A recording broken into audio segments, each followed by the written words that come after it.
if I can load in time for it. Yep, we're waiting, we're waiting, we're waiting, waiting. And the button has been pushed. Everybody say hi, hi, hi, hi, hi. Hi. Hello. Ahoy! Awesome. Welcome back to mlptg, the Bannermanes, episode 140, Tik'Toka. But what will happen today, that is for me to know and you to find out, as for what happened last time. So sail. Last time on the Welcome back. Northern Party adventures, the party had picked up in the train outside of. Was that Advocacy, right? Yes.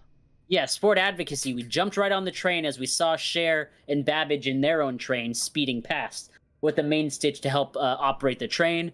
We engaged in a tense and thrilling train chase battle where we learned a little bit about how the train lines, the rail system in Astalon works, powered by little electrical sprite elemental.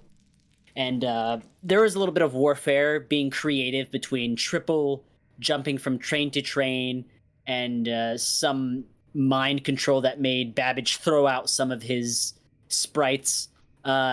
We carried it on all the way in towards the clockwork jungle. The trees got dense, what looked like trees.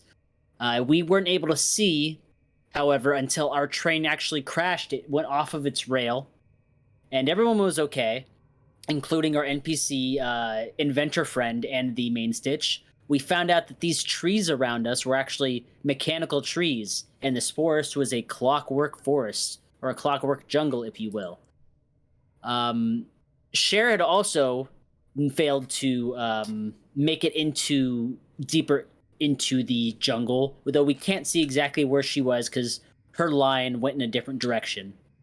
Uh, as we started looking around the forest, we found an inactive clockwork, which we were able to power on, and he introduced himself as Nuts, which stands for something that I don't quite remember, but it is an anagram.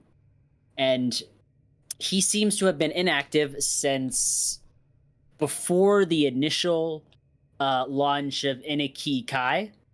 And, well, we have taking him with us as we start to fill in some of the gaps of information and see what other information we can get from him as we approach Goldenport.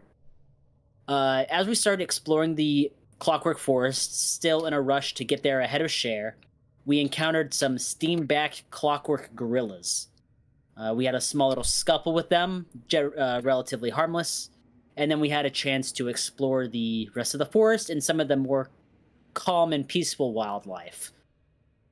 As we made our way through the forest, we were eventually fallen into a pitfall, where that was set up by a native tribe of clockworks. They recognized Fortuna as a goddess, and Fortuna was able to talk them into letting us out of the hole.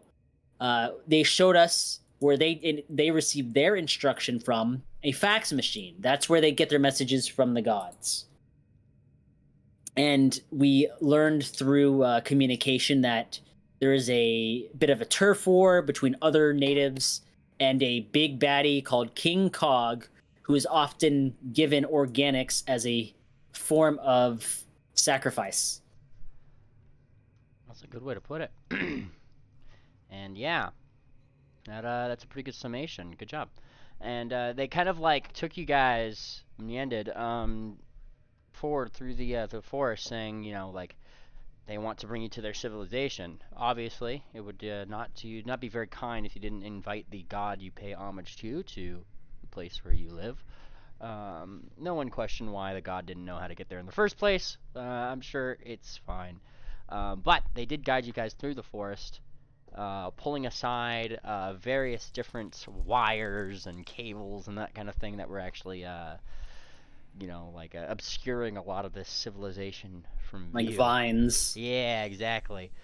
And upon revealing the civilization, you guys see what seems to be a massive transformer, more or less. You know, these little like cylindrical things that you find on motherboards and those kind of things, as like a central sort of a hub, as the first thing into the civilization. This is where I'm going to bring you guys, right over here. As from the distance, this is pretty much what you guys see. Imagine just off to the side of the map or something. Massive, Oh, wow. massive Wow. buildings laid out like, I mean, to us, what would seem like a motherboard. Oh yeah, this does look like a motherboard. A little bit. Yeah, various different fountains, buildings, electrical units zapping from the top, all that different clockwork wilderness, kind of interacting with these spaces, and the practitioners who are kind of traveling with you kind of like nod. Behold, Tik'Toka, they say very succinctly. As they kind of nod and they continue leading you guys forward, if you guys are following, you start to hear a little bit more clearly this, like, thrum almost. It's one of those things where you didn't really maybe notice it initially, especially with all the wildlife around, but after walking toward the civilization here a little bit more, where there is probably notably less wildlife in just this general vicinity, you definitely start picking up on, like, this ambient, constant, like, ticking, this thrum, this rhythm that kind of reverberates through the city very quietly. All the different things kind of going to this same tick, tick, tick. Like, you know, just like. Manji. Are we inside a clock? What is that ticking? And one of them, like, they don't look back. They continue kind of like guiding you through. It is the heartbeat of the city and the jungle itself. It connects us all, they say very succinctly. Oh. Is there Yeah. any rust in this place? Rust. You do see like on metals that do rust and not tarnish. Yes, you do see some rust. Though not very much. All things considered, the thing that's lacking here is the thing that's pretty important to making rust, which is oil. Or sorry, water. Sorry. You know, like there is seemingly streams that kind of run nearby that, you know, have oil in it that are actually flowing kind of freely. It's just definitely an oil that coats a lot of the wildlife and flowers. I say wildlife, clockwork wildlife, if you will. Well, I'm no fan of this. Yeah, definitely can't drink that particular water. Where did all this come from? Was this all built like this, or did this used to be in a similar sense to the curse? Fuckers. Are you asking me or party? Am I mistaken? The clockworks are the ones with the curse, or is it the steel hearts? Clockwork ponies are the ones that have the curse. Right, and that's what they are. So Swift is thinking, like, kind of thinking aloud, like, was this just built like this, or was maybe the entire city and jungle cursed in the same sense that how the clockwork ponies are cursed? Mm-hmm. And he's thinking out loud. Now those look like steel hearts. Like, how did? These steel hearts. Oh, these are steel hearts, right? I'm getting the two mixed up. I'm not intending to be racist. I just. Okay, look here. It's very simple. Steel hearts. They look. I mean, look at them. They're much more rudimentary. Usually, you look at it. I mean, they're actual. They're not living things. They are not living things at all. Right, they're made of parts. Yeah, they're closer to a toaster than an actual horse. Okay. And you're a clockwork again, right? No, I'm pretty sure I'm a steelhead. Okay. Anyways, was this What? just all built like this? I don't know. I'm sorry, Electra. I didn't mean to interrupt. It's all good. From what I've heard, steel hearts are more like living metal, where clockworks are more like a machine. What? I like hearing your voice, but I didn't quite clear it up for me. If you guys wish for more information on that particular thing, I can totally take a society check, as that's usually ancestry related. Or Nah. craft. True. Nuts, come over here, nuts. huh? Huh? And like Nuts is like looking at like he's kind of like looking at the river of oil, and he pulls his head back up, and you see like there's like a little sucker fish that's stuck to his face, and it's one of the little clockwork ones that jumped out of the water. Ah! Ah! Get it off! Swift. Yeah, he's busy. Swift. You think it through. Kieran advice, Fortuna, the whole. Yeah. So pretty much Clockworks. You piece it together in your head here. Clockworks were once normal ponies. They were cursed by the gods of nature after building Golden Port from when the original Bannermanes effectively had their little spattle, if you will.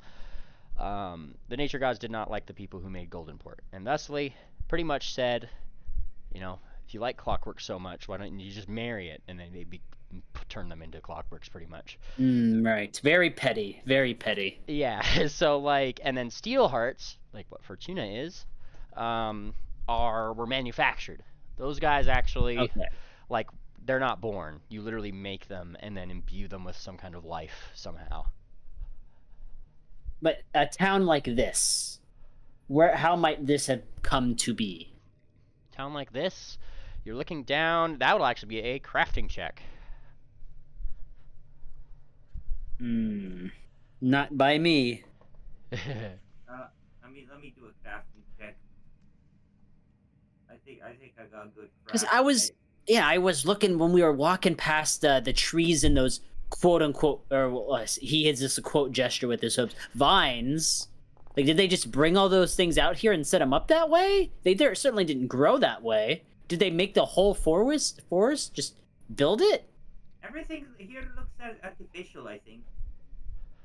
It does look pretty artificial. Madame Fortuna, with your crafting, you can get a little bit more insight here. You get a question. It's a success. What's your question? I'll give this question to Swift. Swift, what's your question? Was the forest in like a town like this, was it built initially as like with mechanical parts? Like, was it built specifically this way, or was it a regular town in a regular jungle that was caught up in the curse of the gods? With that crafting check, you glean that, well, historically you're unsure, but it definitely seems that the trees and nature and animals and everything that's around here kind of just seems to be a product of the land itself. Everything kind of sprouts up, obviously, from this clockwork area, like all these gears and everything that are still under hoof, that kind of makes up all this underbrush.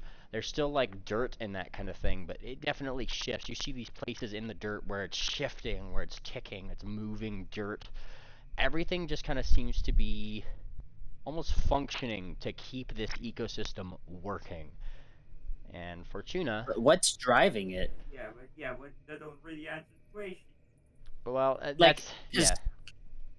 Where did there's a whole Mother Nature thing, but this is not Mother Nature. Is this just, or is it just Mother Nature with robots? And how did that originate? I'm getting existential. Yeah. Who's responsible for this? Is this just Golden Port playing a prank on us, or was this here and got caught in the fucking clockwork curse that Golden Port had?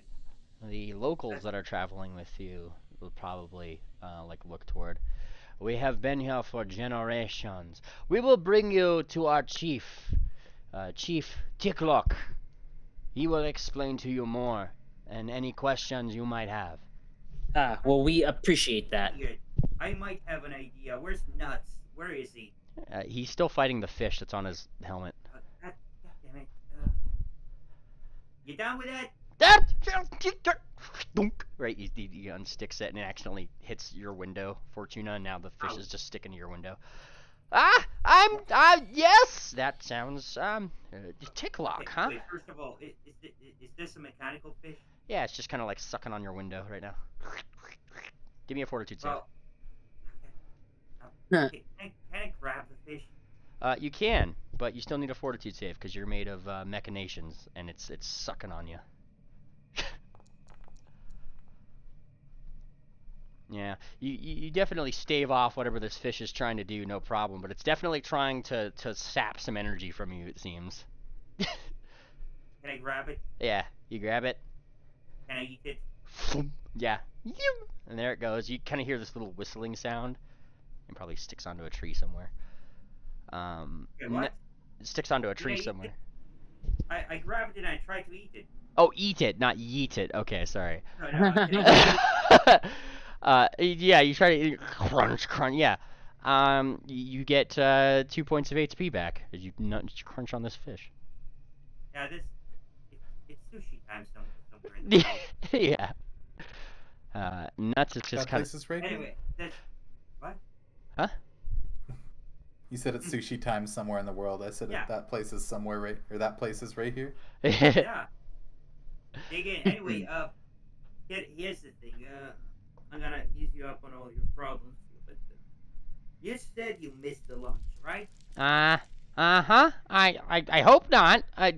You guys told me I did, but I think you're just trying to play crank on me now. Okay, look. Here's the thing. Lunch of what? The sea engine, he says, like matter-of-factly. Interesting. So here's this thing. Was this old giant city already there when during that time? Was this whole Do you what? remember? Yeah. Was this when, whole... when the sea engine was being constructed, was Was this place already Tik'Toka. here? Was this place here is what you're saying, what you're asking, sorry. Yeah. Okay. And he kind of like shakes his head. He's like, I don't remember an artificial forest, no. He says, like, shaking his head. What about the building? Do I look like an urban explorer, a rural explorer, a jungle explorer, if you will? No. We found you in the jungle. I am a scientist, he says, putting up his hoof. I thought this guy was a druid. Me? No. I'm a scientist. Shakes his Right, head. no, bullshit. No, actual bullshit. Meanly, that was a druid last session, wasn't he? I know, I'm not... Well, what? I didn't say druid. I remember you said that guy was a druid last session. What the fuck? Am I having fucking brainworms or something? I think that's a brainworm right there. I I don't believe I've said that this guy's a druid. I don't know. I can't vouch. I feel like it could have been either. I mentioned that all the people that you're currently leading you into the city look druidic and seem to have a lot of druidic stuff in nature. That was definitely a point I brought up. Wait, hang on. Before we move on, where's that other guy? Where's the inventor guy? Inventor guy is just like, he's kind of taking notes. He's probably been in the background asking Nuts a whole lot of questions, right? He's kind of like, I say, this is quite the adventure. Is this what you Bannermanes do all the time? Look, have you ever been to Golden Port before? Well, it's... Look, I have been there in spirit. I have been there technically... I don't care. Okay, fair enough. Okay, yeah, we gotta get answers out of this. Okay, let's move on. Let's just go to the chief. Yeah, and it doesn't take you guys long. They actually kind of like they bring you guys to what almost seems like just like a series of vines, like really tough vines that kind of loop toward the city, and they kind of all just like hop on them, and as they do, these like well-oiled like like the vines kind of come up, clasp around them, and they just kind of like down the vine toward the city, one by one, almost like expecting you guys to do the same. And your tour guides go that way. What are you guys doing?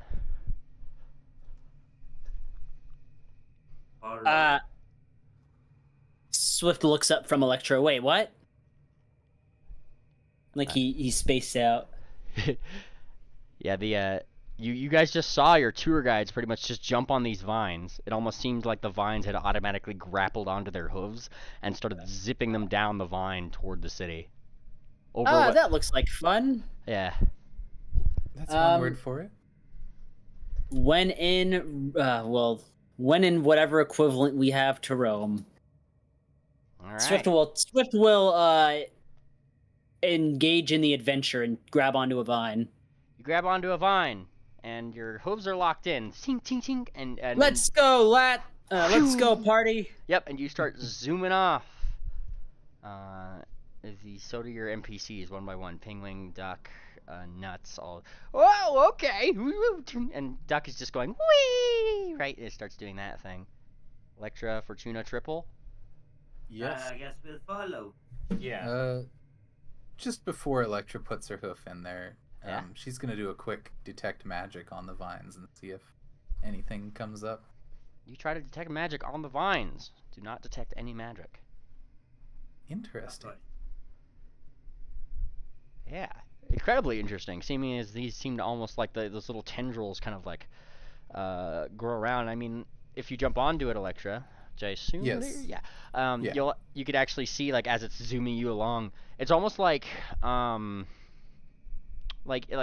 Octopus's like arms pretty much, but like miniature. It kind of like wraps around you with this tight metal and keeps you kind of fastened there. Definitely It's like articulated. Yes, definitely seems kind of dangerous. As you guys start zooming along this thing, I'm gonna need acrobatics checks from all of you guys, keeping your balance.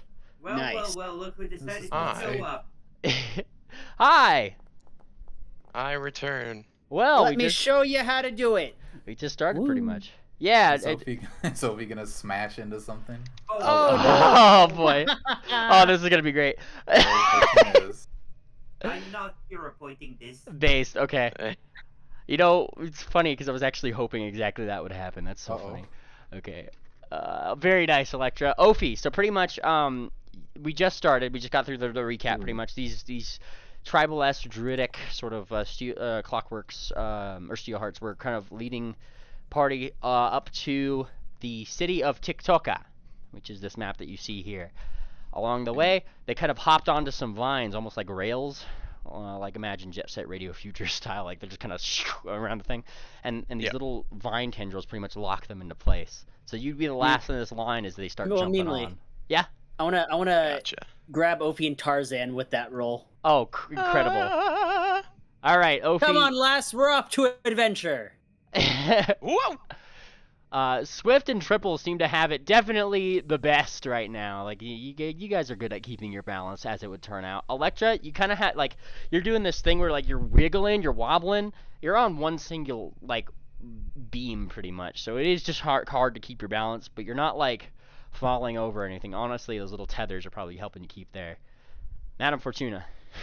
I forgot to pull down the windshield. Woo! There, yep. There you go. And immediately you're locked in, but you flip upside down like on the rails, and you're kind of going over this ravine where you do see like there's trees that are popping up, poof, poof, poof, poof, poof, just in your face as you're going along the way. That's a nice view. And you just keep getting thwacked in the face, and suddenly you know like there's a few monkey wrenches that you see like one of them kind of like leaps across like a tree right when you zoom by, and it gets caught into your box. God. It just starts like and this little monkey wrench here has like a wrench, and you just freaked it the hell out, so it just starts screaming at you. Ah! Starts like trying to hit you in the face. Okay, yeah, we're doing it. Oh no. Yeah, give me that attack roll. Whose toes are those? Yep. All right, give me your damage. That'll definitely critical. Yeah, you explode the shit out of this monkey. Blows up. And after. Okay, yeah, that was a little bit too much. I should check the power on this thing. And one by one, you guys start floating into this area right over here, this particular building, where all the vines seem to kind of go into there, right? You guys are kind of like dropped. Fortuna on the top of your box upside down. Everybody else is more than free to just kind of awkwardly jump off. And, you ever seen a turtle being put on its against, upside down on its back? Yeah. Yeah, that's pretty much what's happening with please help. Yeah. Swift will Triple. leap off with the vine and skid valiantly across to a stop with the extra weight he's carrying. Based? Yeah, you get a polite Want to ride? you get a polite like nodding from some of the others, your tour guides pretty much that brought you here. And Triple, you know your hingeback turtle you had? Yes. It's looking at Fortuna, who's on her back, flailing around like a flipped turtle, and looking like he's like wanting to go over there, maybe to try to flip her back over. Hey, Fortuna, take this. Toss it over. You toss What? over the small turtle, this little tiny turtle, right? Yes. And it just goes over to the underside of Fortuna's box, and you start seeing like it puts its head under there, and a little jack underneath its chin like starts pumping it up until Fortuna, you just kind of fall back onto your side so you can get yourself back up. Oh shit! I won't have the pike. This metal pike thing forward knows how sound to effect. repair stuff. And then the turtle just kind of like looks slowly back to you, Triple, like clacking its little hingeback mouths. You can see all its gears like turning, all its gears on the outside of its shell turning. Like what you had given it earlier, it's clearly fabricating something right now. Oh yeah, that's pretty good. All right, And- so what's it fabricating? You open it up. It seems to be fabricating what seems to be more lockpicks. Like, did it jump back over here or something? Well, yeah, like it looked back towards you, and Okay. maybe it started walking back towards you a little bit because you were the one that kind of fed it. And then I yeah, see. So it transmogrifies things as well. yeah, you pretty much gave it those little clockwork leaves, if you will, little cog leaves that were on top of the trees. Yeah. It's like reforming that metal into something. Oh, so Wow. these are what they build. And one of the tribal folks kind of looks back down. Is somebody translating for Triple at all, by the way? I guess is the question, because remember, these guys kind of speak a different language. Wait, who here understands them again? Me and I'll you, make I funny think, faces but at them. my tongues has probably run out. Yes. I wouldn't worry about it. Yeah, What Fortuna. language do they speak again? They seem to speak some kind of robotic language that you oddly enough can understand, as it would turn out. Even though it's not in my languages. Yeah, it's just kind of like, it's almost just like, you know, somebody speaking in baby, and somehow you can understand that. 10001 Speaking Yeah. of binary. Exactly. And so like there's pretty much like the internet dial-up phone sounds pretty much like between you two. You did And your handshake, and now you speak the same language. yeah, you're speaking AOL online. And they're kind of like looking at the turtle that is with Triple right over here. A young warrior. Clearly his familiar has found him already. That's what they say. We've got a native initiation here. We will have to bring him to the arena at some point, if he is Stubbed familiar. my toe. Yeah. Oh, is that in character or out of yeah. Both. Thump. My god. All right, and then, yeah, they continue guiding you guys kind of like around. It is there in the control center, the central processing unit, that Tik'Toka resides. And they start kind of guiding you that way. Wow. Now, as you guys kind of start going through here, I change the ambiance.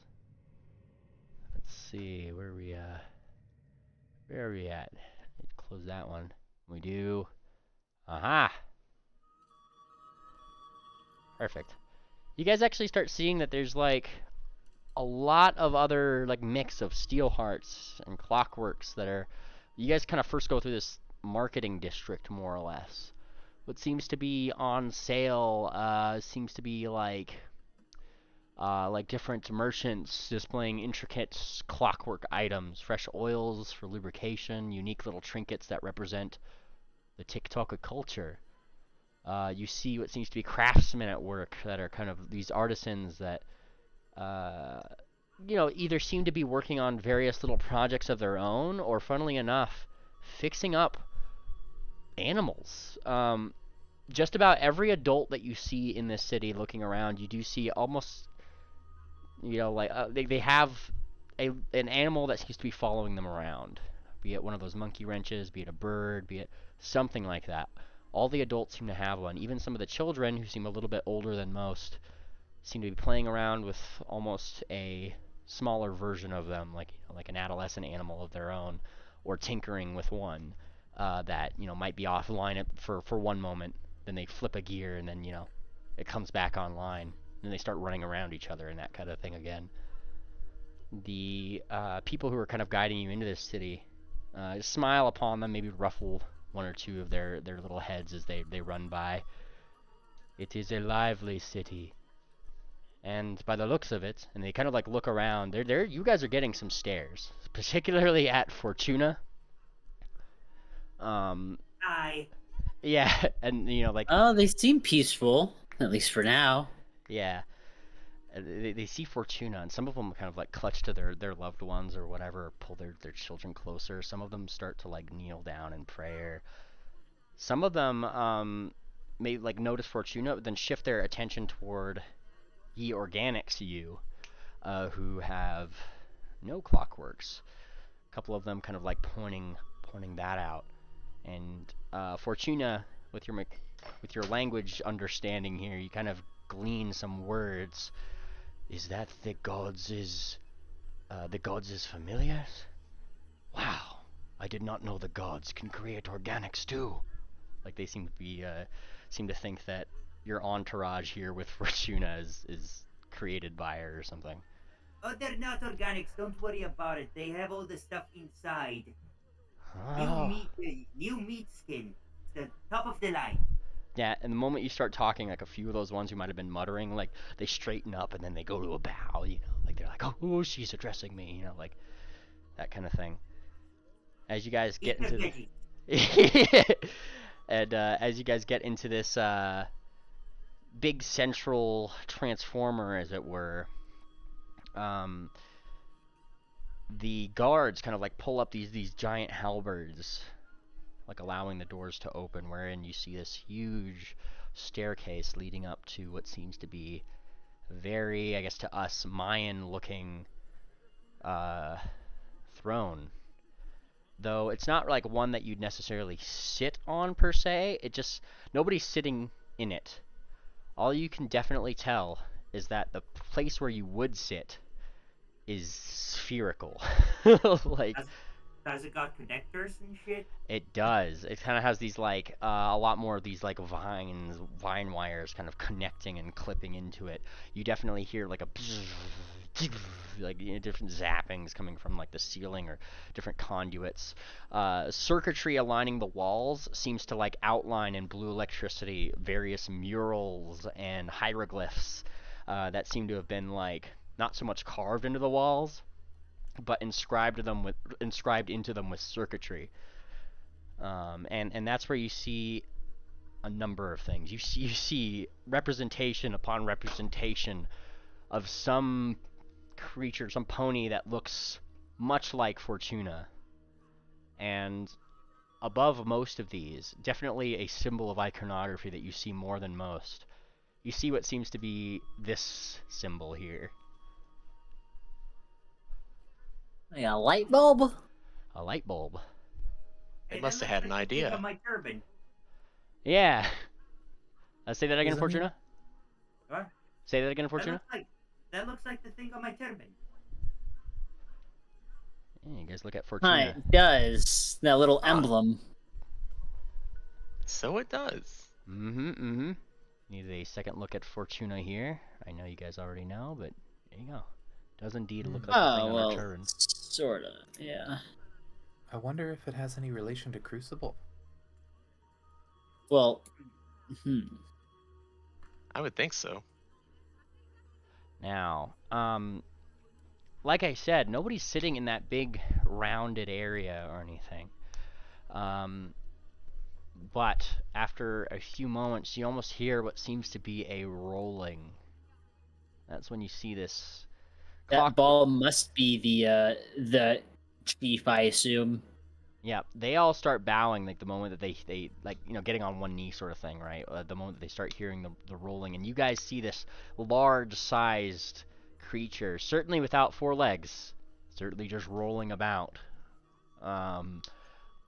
Roll up from the right side around the edge of the stairs to you guys, and they kind of like blink. Ah, welcome, travelers from afar. The gears of destiny have brought you to the heart of Tik'Toka. What stories do you carry with you? No. Take your pick. We've got dragon slaying stories, we've got crystal ball stories, we've got desert stories, we've got Fey Leaf haunted house stories. Ah, quite the tales, quite the tales. I would be more interested in, perhaps, the story that led you to speaking with, and it looks toward Fortuna, our god. Now, most notably, I should point out, this guy isn't speaking machine language. He's speaking in Sylvan. I was about to ask. Yeah. Such a wise leader should know how to communicate with those around him outside of their tribe, of course. Well, that is a desert story, in fact, and it precedes the dragon slaying story. We encountered this one in or on the way up to Wati. We found her. Did we find her in that little hideout? Right, Yeah. we found her in that little hideaway. Yep. You A guys refuge. took so long to actually. I was trying to reach you guys for so long, and you guys kept going the other way. Yes, well, we dug her up out of a safe space, and we joined forces together under mutual guidance up towards Wati, where we vanquished a tyrannous red adult dragon. Truly our God brings good tidings and blessings among those who she meets. And he kind of nods. Gives a little bow toward your entourage here. I mean, being the Emperor, that's kind of a big deal, it seems, to a lot of these people, right? They kind of give like a big bow. It kind of goes Yeah. up. Lecture will bow back. I apologize for being so rude. My name is Tik'Toka. He distends. He kind of like distends like a hoof. He has hooves up on his upper kind of torso, but like I said, he kind of maneuvers by this giant ball that just seems to encompass where his belly is.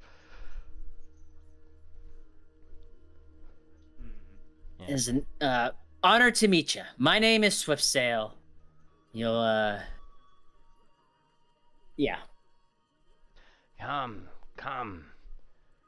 And he turns around and he starts rolling back to where he came for. The throne room is no place for idle discussion.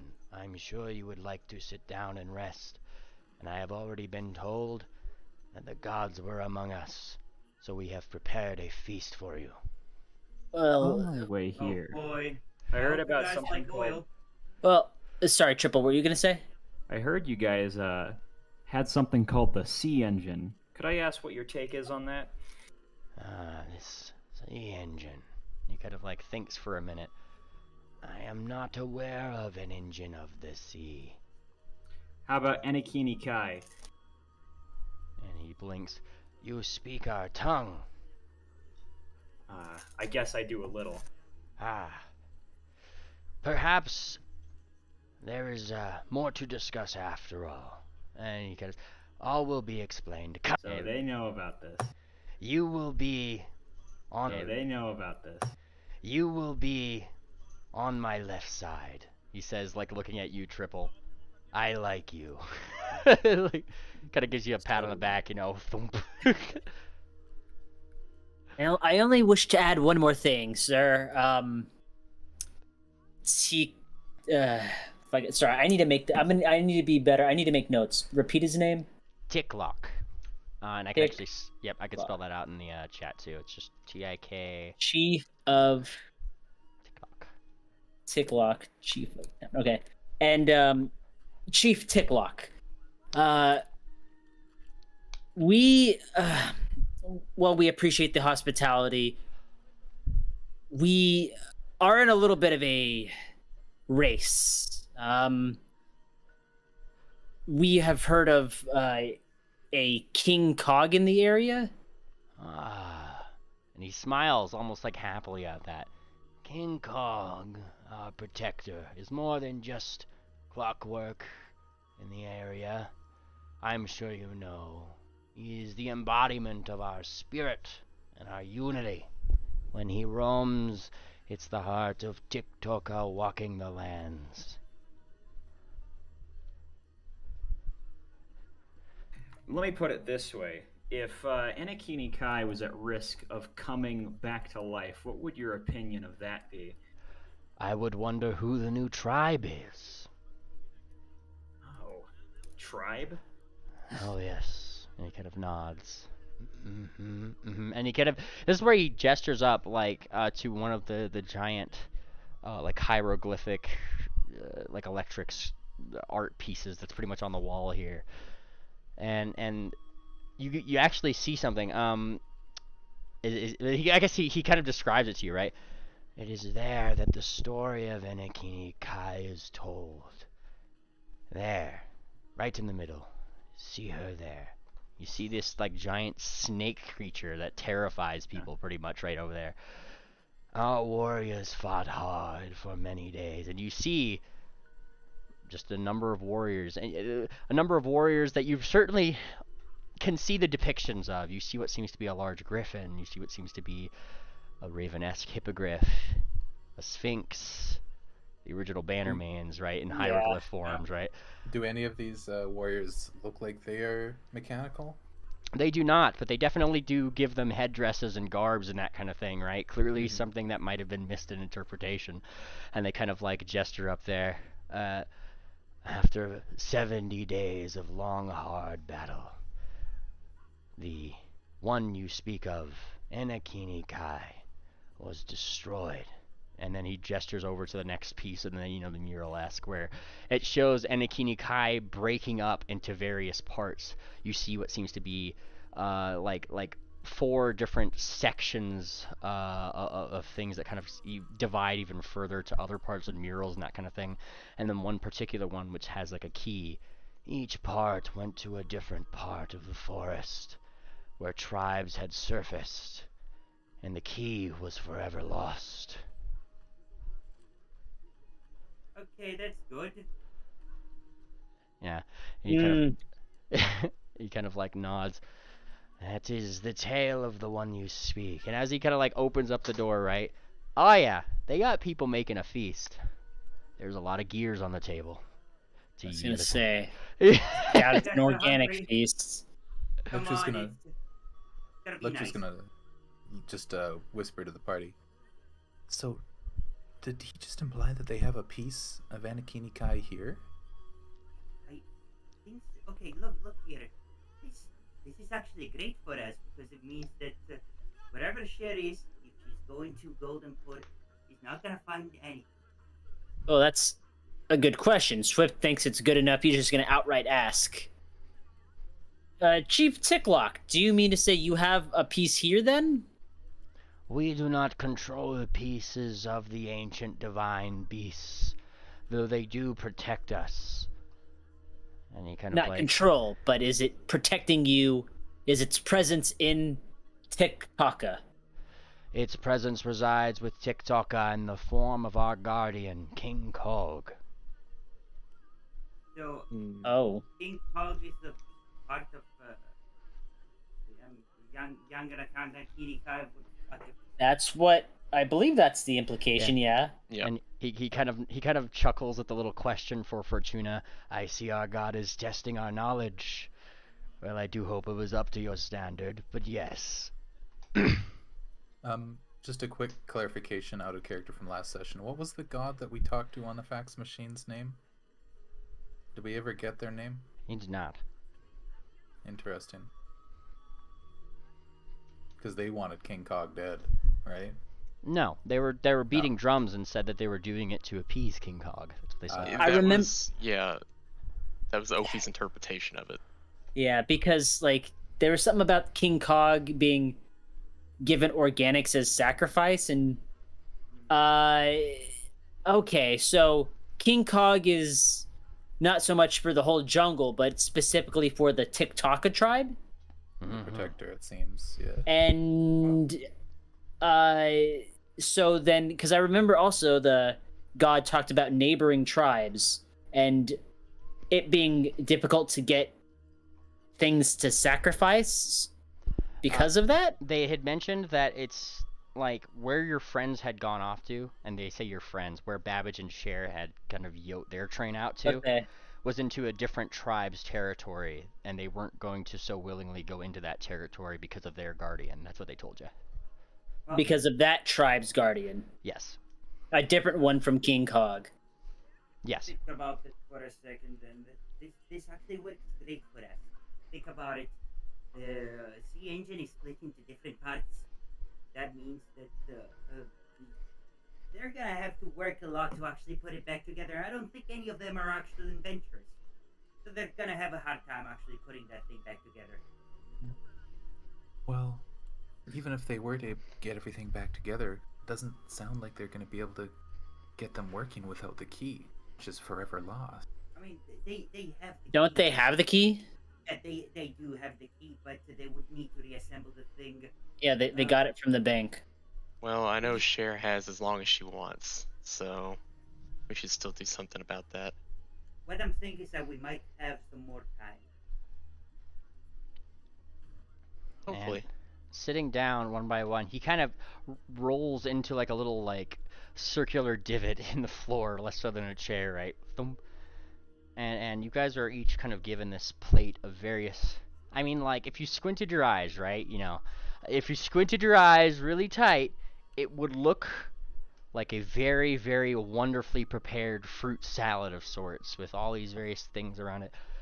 But it's all made from like the gear-ass clockwork equivalents of what that stuff might be, right? And this is all kind of served up to you guys. Oh my me! Oh, this is so great. I was tired of actually eating organic food. And Oh, guys, they can. You will forgive me, Chief Tick Lock. You will forgive me and my allies. Obviously, we are organics, and the Kofi elbow Swift. Fortuna told them that we are not organics. Okay. I told it to some of the guys That we are not organics, right? No, to Well- some of the peasants, not the main chief guy. I don't think we're fooling. I don't think we're fooling Ticklock here. Yeah. I'm not going to disrespect him. He's been polite to us. So to keep up with the politeness, I hope you see no disrespect that this does not digest through our systems. Ah, you are not a fan of oil from the springs atop the tallest mountain in the region? For creatures like myself and the rest of us, it does not go through our systems the same way as it does yours. But you will surely go hungry. Is there anything we can do to help? I might try to explain the situation to them. Okay, look at those guys, right? Look at those guys. Look how squishy they are. If they try to eat one of these metal things, they will literally break apart. Their jaws are not strong enough. So fragile. What? Yeah. I was squishy, fragile. Those are poor words. There's I fragility can and hear perfection. you. It is understandable. It is understandable. No offense, man. He says, like, shaking Okay. his head. Lecter's gonna lean over to hang on. Swift after he's flustering. Looks like he wasn't wrong about us being fragile. What Swift, do you want to try and eat this light bulb then? I eat this light bulb. Give me that. Don't. I'm not gonna bite into this light bulb. No, No, you gotta bite on it now. I'm not gonna eat this light bulb. Is fear a factor? You just grabbed it. Nuts just kind of like looks at you, swipe that light bulb. Someone is about to have a bright idea. Like, Yeah, looks like a light meal to me. hey, you should put that right here. And like Nuts goes over to you, Swift, Why and didn't like I think of that one? turns to the back of his head where you saw that like missing unit in the thing, and he's like, Yeah. screw it in there. There you go. For my pal. Yeah. I'm gonna put it inside Nuts. You put it inside Nuts. You screw it in the thing. Ding. Oh, I just got an idea. Pray tell. Nah. I was just kidding. I didn't actually get an idea, but that would have been funny, All wouldn't it? It would have been. Pat. Yeah. The inventor guy that you guys brought along, this commoner, is just like, Yes. I say, Mr. Tik'Toka, right? Like he's kind of raising his hand. He kind of nods. Mm-hmm. Oh, you should introduce yourself first. Oh, I am Sir Topham Hatt'em. He gives a big old bow. It is good to meet you, Mr. Topham Hatt'em. Right? Like, you know, like he kind of nods his way.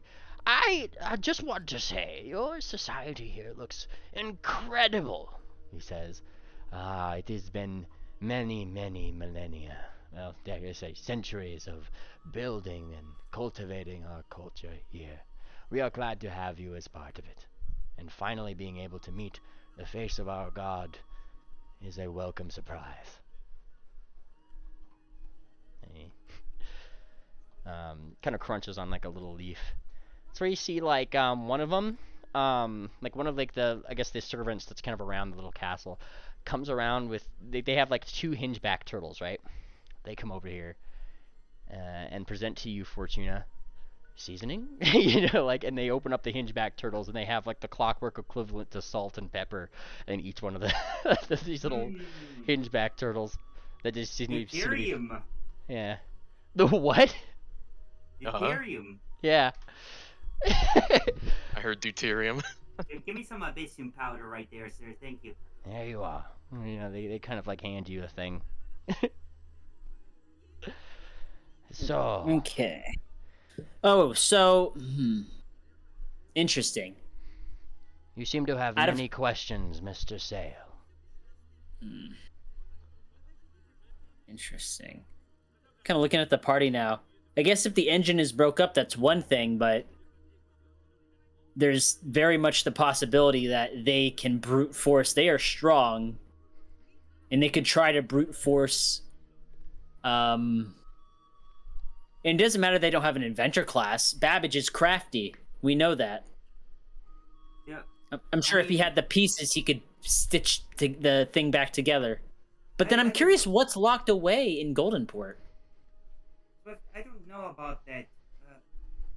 What is locked away? We've heard that the sea engine was locked away in Goldenport, but now it's broken up in the forest? This one you call Enakini Kai, says the chief, like, answering the question the best way the chief knows how, right? Broke away from the Holy Land. It was warriors from there that had to chase them down and banish them to the forest with us mortals. Oh, is that what happened after the events of that last campaign? No. I don't know, because, like, out of character, I know that. That's just So how... I'm trying to figure... The chief was just describing his tale of events. They've already told you that the Golden Port is apparently their holy land. They've mentioned that last session. Yes, and it got away from the Holy Land. Mm-hmm. And it got out of the Holy Land, and Akini Kai escaped. And you know this from Moonplaner's historical recollections of things, right? It got out when they... That was the original Bannermanes, right? Yep. And then But we've heard that it's sealed in Goldenport. That's what you guys have heard. Is it under or something? Maybe it's a psyop. You know, they bamboozled everybody into thinking that it was in Goldenport. Sealed in Goldenport for 1,000 years runs off the tongue better than sealed near Goldenport under a forest for 1,000 years. Mm-hmm. So, I do not think that Babbage and Cher would be able to put that thing back together. Think about it. That was built by probably the greatest inventor of all time. It's not something you can catch up with glue and some tape, you know? If he's the greatest inventor of all time, wouldn't he make his machines easy to understand and work? No. If Base. he's the would greatest you do inventor of that? all time, how come there isn't a number 2? Why would you even make your machines understandable by everybody, especially a big, big machine like that one? Well, let me rephrase. If he's making his machines to last, and his machine was broken, wouldn't it make sense to have some sort of self-repair mechanism? Essentially, you get Probably. everything all together and just I poof? I guess, but the Bannermanes probably did a really good job at destroying that thing. So, and I am But assuming that Crucible was one of the people who actually trying to stop it. I'm more than less playing devil's advocate here, but I mean, if it's so impossible for Cher and Babbage to get this back together, why are we worried at all? Why are we even here? Why would they seal it away? They I are think- probably. I think it's probably likely that they have the means of reactivating this if they're gonna be here at all. We at least have to assume that. Well, we can assume that I'm right there with her. I'm not gonna just leave and assume and take the chance that they're not gonna reactivate it. Of course they're going to try and reactivate it, but what I'm saying is that we still have some time because I don't think they expected this forest just as much as we did. You know, Yes, maybe it's not such an immediate race to Goldenport I mean, as we they- thought. they were probably expecting that this thing was in Goldenport, just like us. They don't. No. They probably don't even know that. They probably don't even realize yet that this thing is broken into different pieces. Well, that's what I was about to say. You know what I think? I think if they've ridden themselves into a neighboring tribe, sooner or later they will figure it out. And when they do, they're going to come looking for all the Guardians, King Cog included. Exactly. So we need to Good. make a plan that's either going to stop them or permanently destroy all these parts. I Hmm. feel like the second one is very much not okay. We won't get a thumbs up from the tribe. I was thinking of waiting for them to show up and getting the jump on them. While we wait, I may have something. I Honestly, do, I do agree. I think that stopping them is going to be a lot easier, because if it were so easy to destroy these things, the original Bannermanes would have done that. Yeah. And we don't even need to fully beat them. What we need, because we have the world's greatest thief with us here, if we can just get them in another scrap and he can steal the key back off of them, that's all we need. If that opportunity arises, I'm all for it, but I think ideally we deal with them permanently, especially with what we know what Cher's trying to do now. So Oh, either I way, we're agree. gonna go fight them. I think priority one is getting the key and then trying to end them in the process. But Don't worry, I'm gonna take the instead of- key first, anyways. Instead of fighting them, can we just take the easier route, wait for them to sleep, and then we just kill them while they sleep? we Ophi's standing in the corner spinning these 3-pronged disc-looking things. These things are really cool, guys. 3-pronged disc-looking things. Yep. What? They seem to Again- spin on bearings. a gadget spinner. They fidget no. around a little Ah, bit. yeah. You spin it. I bet you I can make it go really fast with You my actually- magic. You actually see these little like electrical things, like these little electrical sparks around the outside, like zapping as it does so. Thank you for your contribution, he says, like over to you, Ophi. Anytime. That's what I'm here for. Well, Ophi, you kind of look maybe like out like a side door or something. You do see that is some of the things that some of the servants are doing occasionally, and then they plug their little spinner, if you will, into the wall, and it seems to charge a little bit of the wall. That's a neat little widget. Oh, so you charge them? Yeah. Charge their fidget spinners. The Okay, children you know love what? them. I may have an idea actually, since Fortuna is actually gonna look through her fucking infinite bucket box somewhere in one of the fucking cupboards or whatever is out of it. Mhm. I never realized I had these, but here, official Crucible MREs. What? Right here for Ah. for the party, since so they don't have to eat fucking ears and shit. Ah, yeah, you got some MREs from Fushime. Nice. Chomp. Yeah, these would. What's the date on this thing? It looks like they're. How long ago was the C engine again? It was like 300 or 400 years ago. Yeah, they're 300 years old. I don't know if they're still good, but these. Give me the Twinkie. You Yeah, just open it up. you guys open your various MREs, and there's actually a commemorative little Bannermanes trading card in each one. Who did Yeah. I get? You got. Give me a 1d6.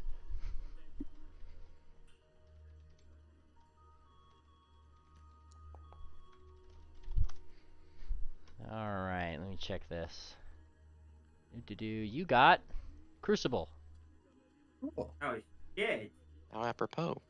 Yeah, Do you have a picture of him somewhere? I do. Also, yeah, post a picture of him. It is actually his. Yeah, let me grab it. It's his. It's his non clockwork form, because obviously he wasn't cursed around this time yet. Yeah. Is So this like the Harry Potter cards?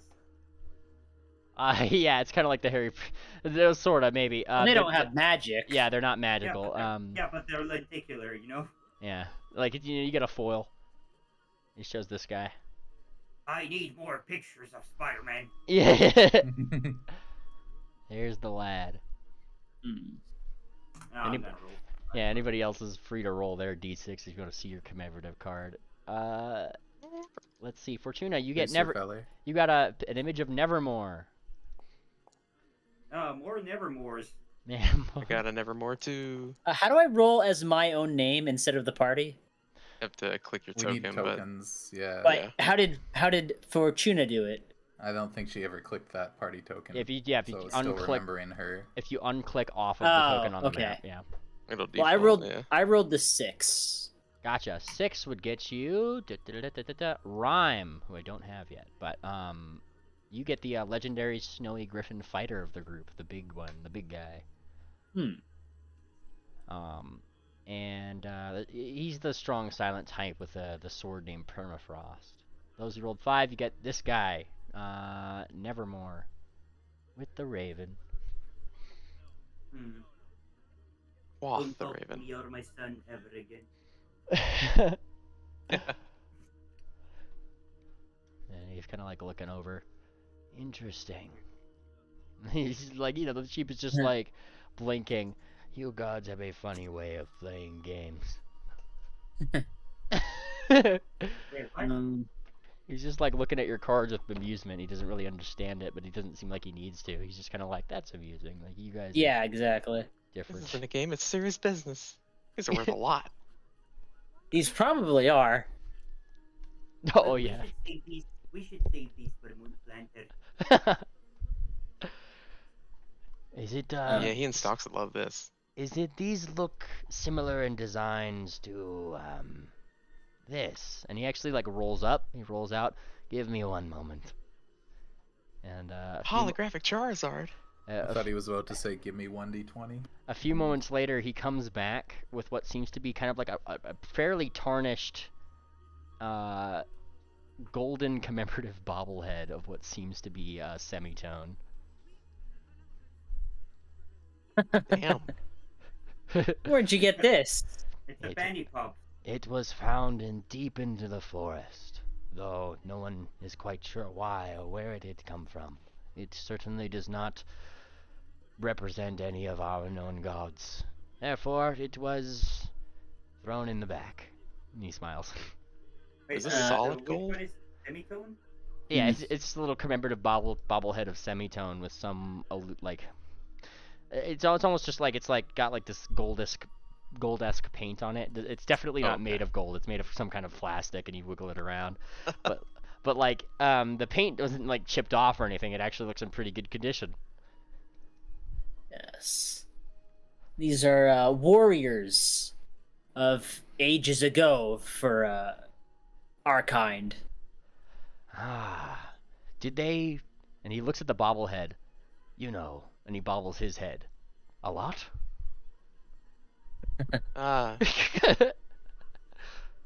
Only when Not they get quite. hit. Yeah, not quite that much. Interesting. I have seen fair a few heads bobble in my time. I prefer to keep mine unbubbled. Well, this is most fortuitous news. I'm sure that the people would love to still meet their god at the very least. And you are just in time for the our celebration. The time celebration itself. Where we... Well, I'm not sure if you've noticed. I'm sure you know, he says once again, addressing the god herself, Fortuna. The deep thrums are back through the jungle. Everything is once again in alignment in time for our celebration. Many foods, many tales to be told. The time celebration is not just a dance or a gathering. It is the heartbeat of our people, a connection to the cycles of the past, and in hopes to our future. Your presence might just be the dawn of a new cycle for us. We'd be honored to take place. Wonderful. I'm sure connecting with our people may be able to answer some of the questions that Swift you have. I not quite done with the questions either, but and I am happy to connect and get to know your town with the information we've been given. Whoa. So go ahead, go finish. Do you have? We saw the fax machine. Is that a way, or do you have any other way of communicating with the other tribes? We do not aim to communicate with the other tribes. Their guardians will not allow it, and he kind of like does like a slow, like he closes his eyes a little bit. I and my sister personally deem them somewhat heretical. Okay. Yes. Speaking of, and he kind of claps. If you wish to learn more about our traditions, and he looks over. Tik'Toka! He calls out, and a what seems to be a clockwork pony comes out of the side in wonderful robes. Actual clockwork or like an steel actual hard? clockwork pony. Like comes out the side a little bit, and he calls forth this one named Tik'Toka. Yes. Our god wishes perhaps to ask a few questions of you, and you are our head priestess. Tik'Toka kind of looks over. It is an honor, and she gives a little like a bow. She kind of crosses her hose a little bit, lowers her headdress, like lifts up. She only looks to be about in her, like, I guess in terms of pony ages, right? Maybe like mid-20s, like about there. Certainly doesn't look as old and wizened as the big ball of a pony rolling around. But according to him, this is her sister. Or this is his sister. Wow. Wait, hang on a second. How old is the pop cake guy? You haven't asked. Lock. Yeah, Ticklock. Well, how old does he look? Old. Yeah. He Yeah, looks. how old is He'd be looking like about in his 40s. And he is, from what we can tell, also, or is he a Steelheart? No, it's a steel heart. Definitely a steel heart. Yeah, he's rolling because like he doesn't have hooves. He looks a lot more. Oh, right. The shape is too wacky to be a clockwork. Right. But he's but they're brother and sister. Yep. A big delimiter between Clockworks and Steelheart is, as Fortuna said, yeah, like it's their shape. Like Fortuna's in a box, he's in a ball, you know. Typically, Clockworks are only ever in pony form because, you know, it's just they have to turn back into a pony once per year. So. Like yeah, I just this is just, you know, if they look kind of weird, they're kind of pony shaped, but not really as clockwork. If they're fully pony shaped with the mechanical components, that's clockwork. The other one's a steel heart. I'm getting confused. Uh, she actually goes over toward you, Triple. I see you have found yourself a guardian of your own. And, like, gives your hingeback turtle a little bit of a A pet. turtle? Yeah. Yeah. Are you Um, of age? yes. Ah. For, I think, everything now. What have you named him? Um, trying to think of a good one. I'm gonna call him Hunter. Ah, Hunter, a fitting name for a turtle. She says. Perfect. Yes, she as she kind of like lightly pets the back, she actually lightly reveals his control panel effectively. Ah, and you have him set on repeat. You seem I to just need a lot realized of how these. how similar the name is to Gunter. I That's part just of. realized that. That's Yeah. part of it. Yeah. You just probably see Gunter on the other side of the table, like looking up at you, Triple, like he's like squinting his eyes.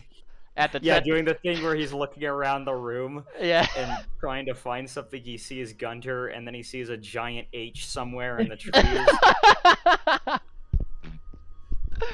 That's fun. Yeah, and she kind of reveals this little control panel on here. And you see you have him set to repeat. Ah, you need a lot of these, And she kind of opens up the hinge back a little bit. Lockpicks. Yeah, he makes new ones for me. I never have to buy one again. Ah, he does more than that. I'm sure you know. Let's see what else he can make. Can he potentially make? I think. And she kind of closes the hinge back's back a little bit. If he, if you coax him into doing it, I'm sure he can make you a myriad of things with this panel right here. And she kind of like shows you the turtle's control panel here. Pretty much, Yeah. the hingeback turtle can craft you little mundane items like this up to level like an item level 2, just so long as you give it food, and you could change it. All right, let me take a look.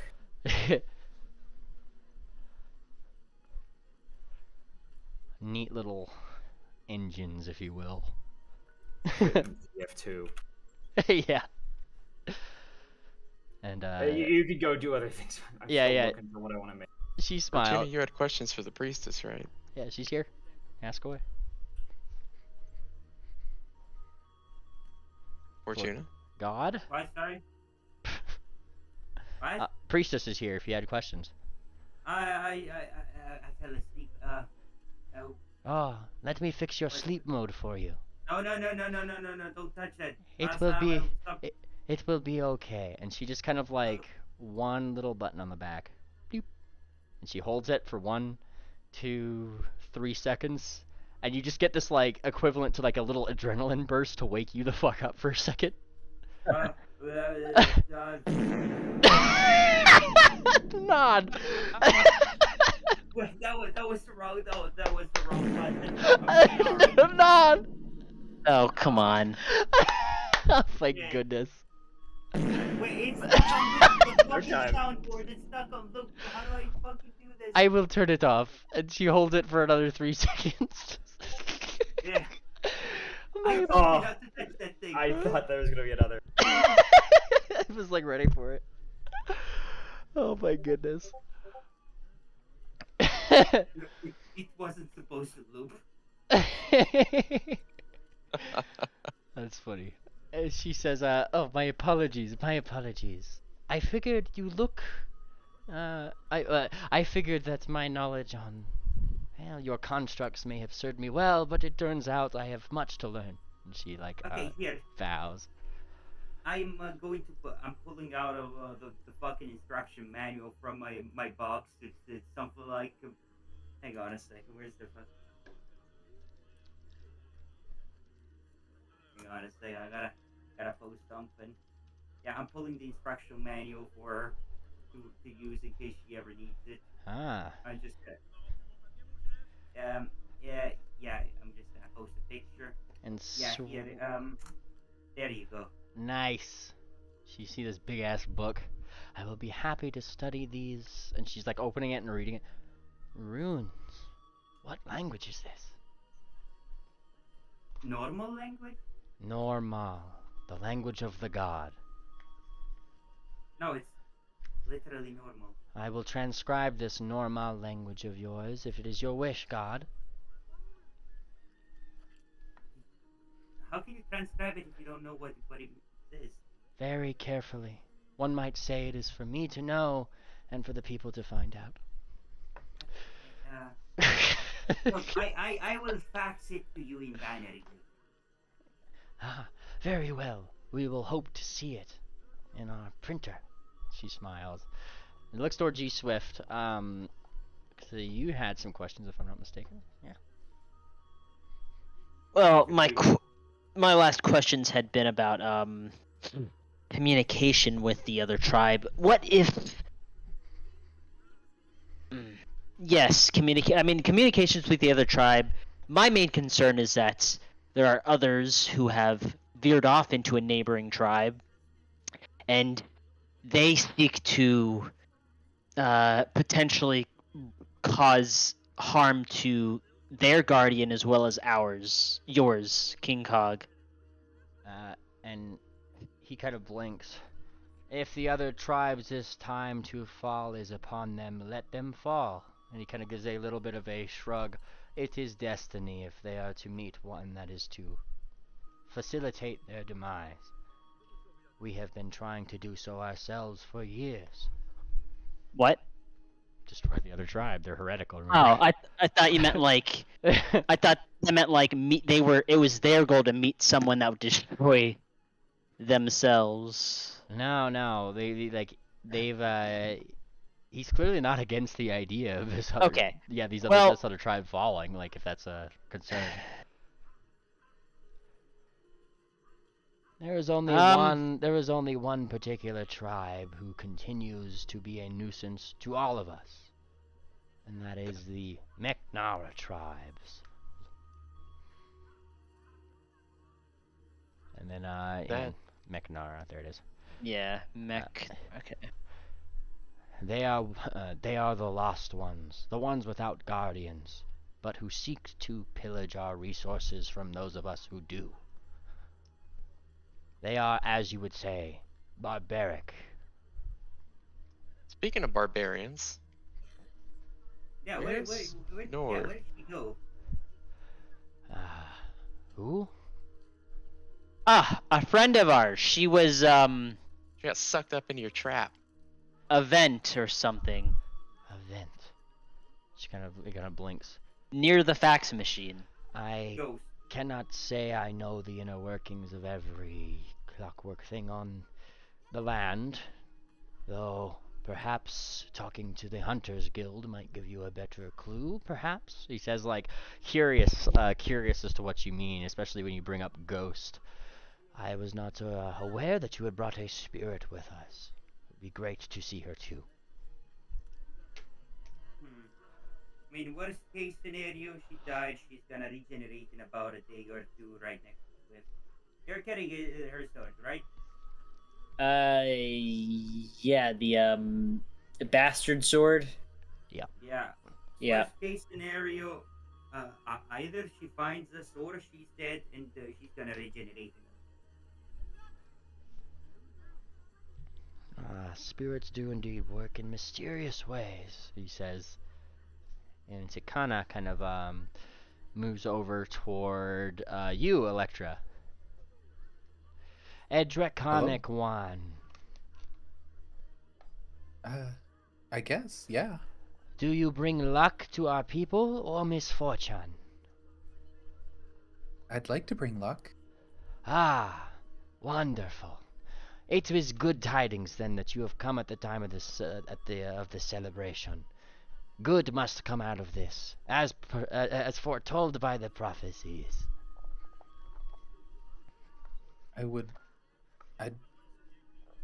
I'd be honored to bless your celebration with good luck. Wonderful.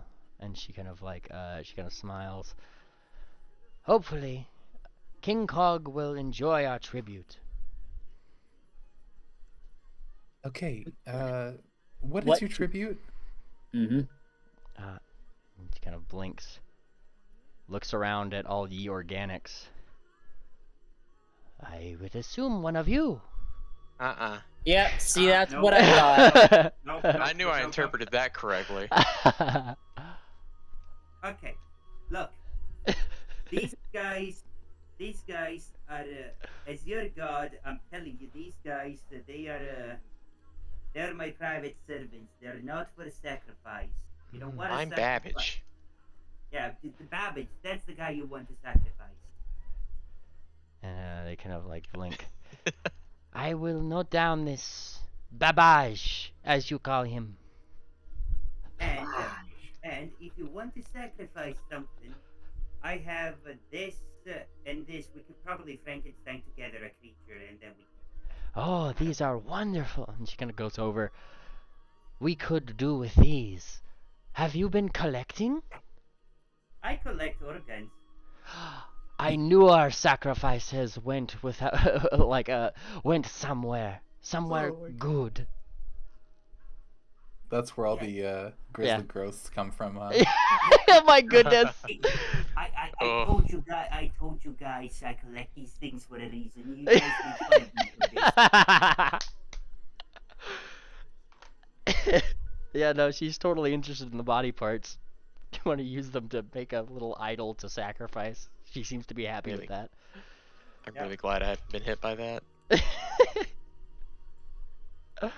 Oh my goodness. Yeah, she kind of blinks.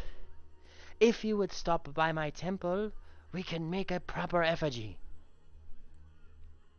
Okay. And the chief. I'll leave that to you, Fortuna. The chieftain kind of like looks to you guys. In the meantime, it would be much appreciated if you would make your presence known among the people. I'm sure they are very curious about you. In the meantime, I will consider your words and perhaps try to think of a solution to your problem. Electra's going to ask a question, and if necessary, she will use what's that feat called?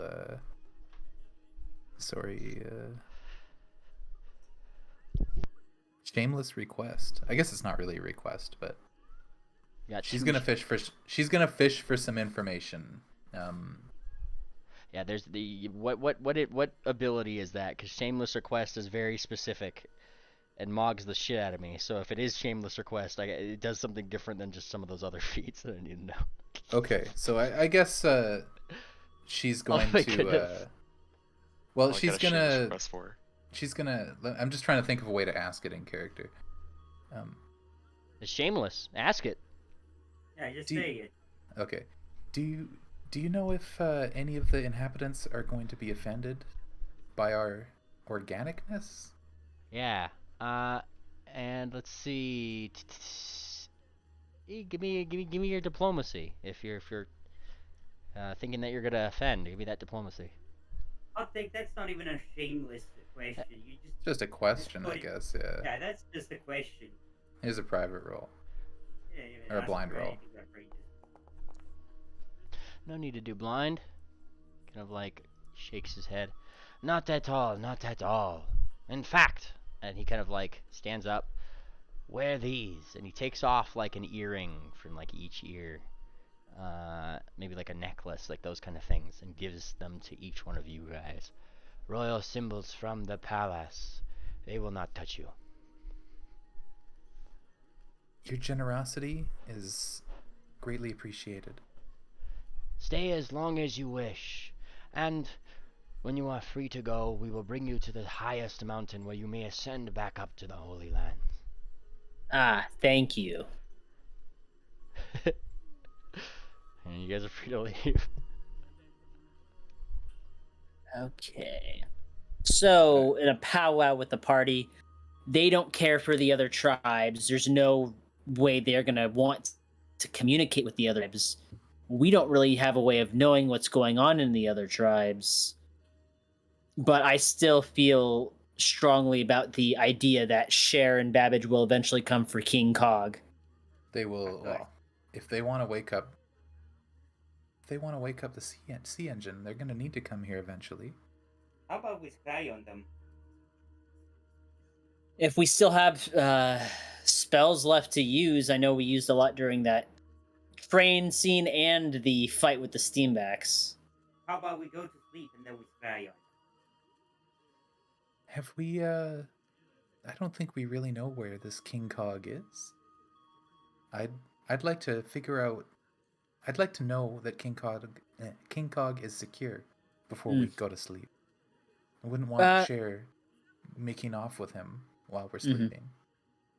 I agree. Perhaps, we can, make ourselves known around the village like he asked, and then we can ask him to show us King Cog. Right. But hang on. I'm sure the villagers would know where he is. They might be able to tell us, but they could be far off, might not be able to take us. What about the chief? Wouldn't he know? He's the biggest guy. The big guy who makes all the rules. The question isn't who knows and doesn't know, it's whether or not they would... I'd assume we'd ask the chief to take us, or someone else, I guess, but...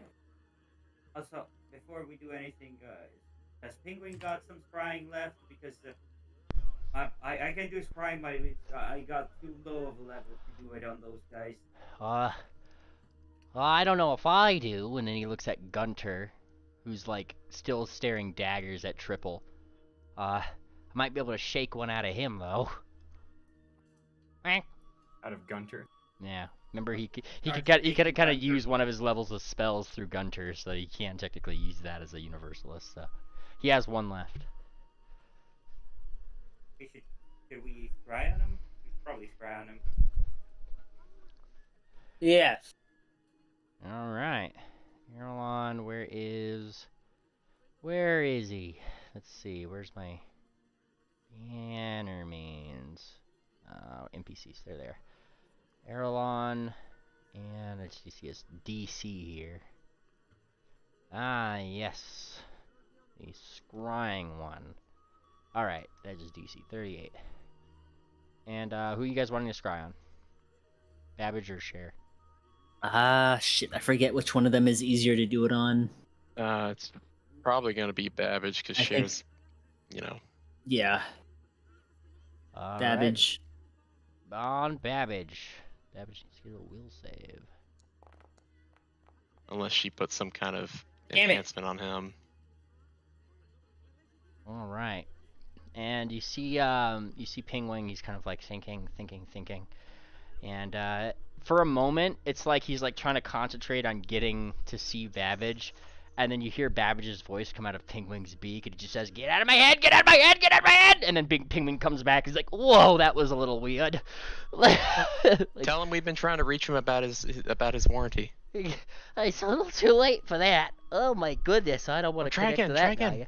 That's the last time I could do it today. Dang it. Alright, fuck it. I'm gonna try and do it myself and see if this works.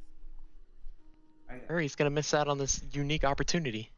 I'm gonna scry with my crystal. Hold on. Hold on. Yeah, hold on. Let me see. Hold on. He probably can't do that. What? Come on, make a shameless request. Can I combine Bon Mott with Sending? I don't... I think that's specifically a spell. Well, I mean, if you can say it in 25 words or less. Oh some spells through Sending, can't you? Huh? I think you can do some spells through Sending, can't you? Well, I mean, there are some spells that use Sending as a base. I don't see why you couldn't, because... The line of effect thing. It's linguistic. We'll say yes for now. That's kind of funny. Yeah, I mean it is funny. What are you trying to do? Hold on, I'm writing it up. Carefully I would say crafted. as long as it's not like as strong a suggestion, since that's like literally a level 9 spell. Swift is thinking up of the greatest 25-word bant you've ever heard. Don't think of it. Just keep it simple as short, Your mama's so fat. We're going to keep messing with you until You die. here it is. That's the one I was thinking of.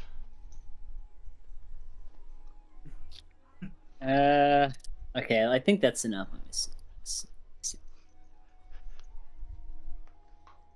1, 2, 3, 4, 5, 6, 7, 8, Which I used that one already today, so I couldn't do that anyway. 19. Once you guys are done with it, I'm gonna also cast my own sending. Oh my goodness. PS. PSS. Or PPS.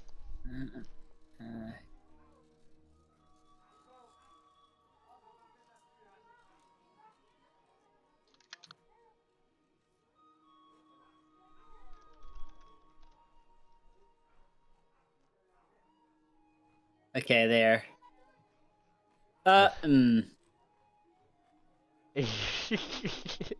You cast your sending. That's damage. We know you got a lot.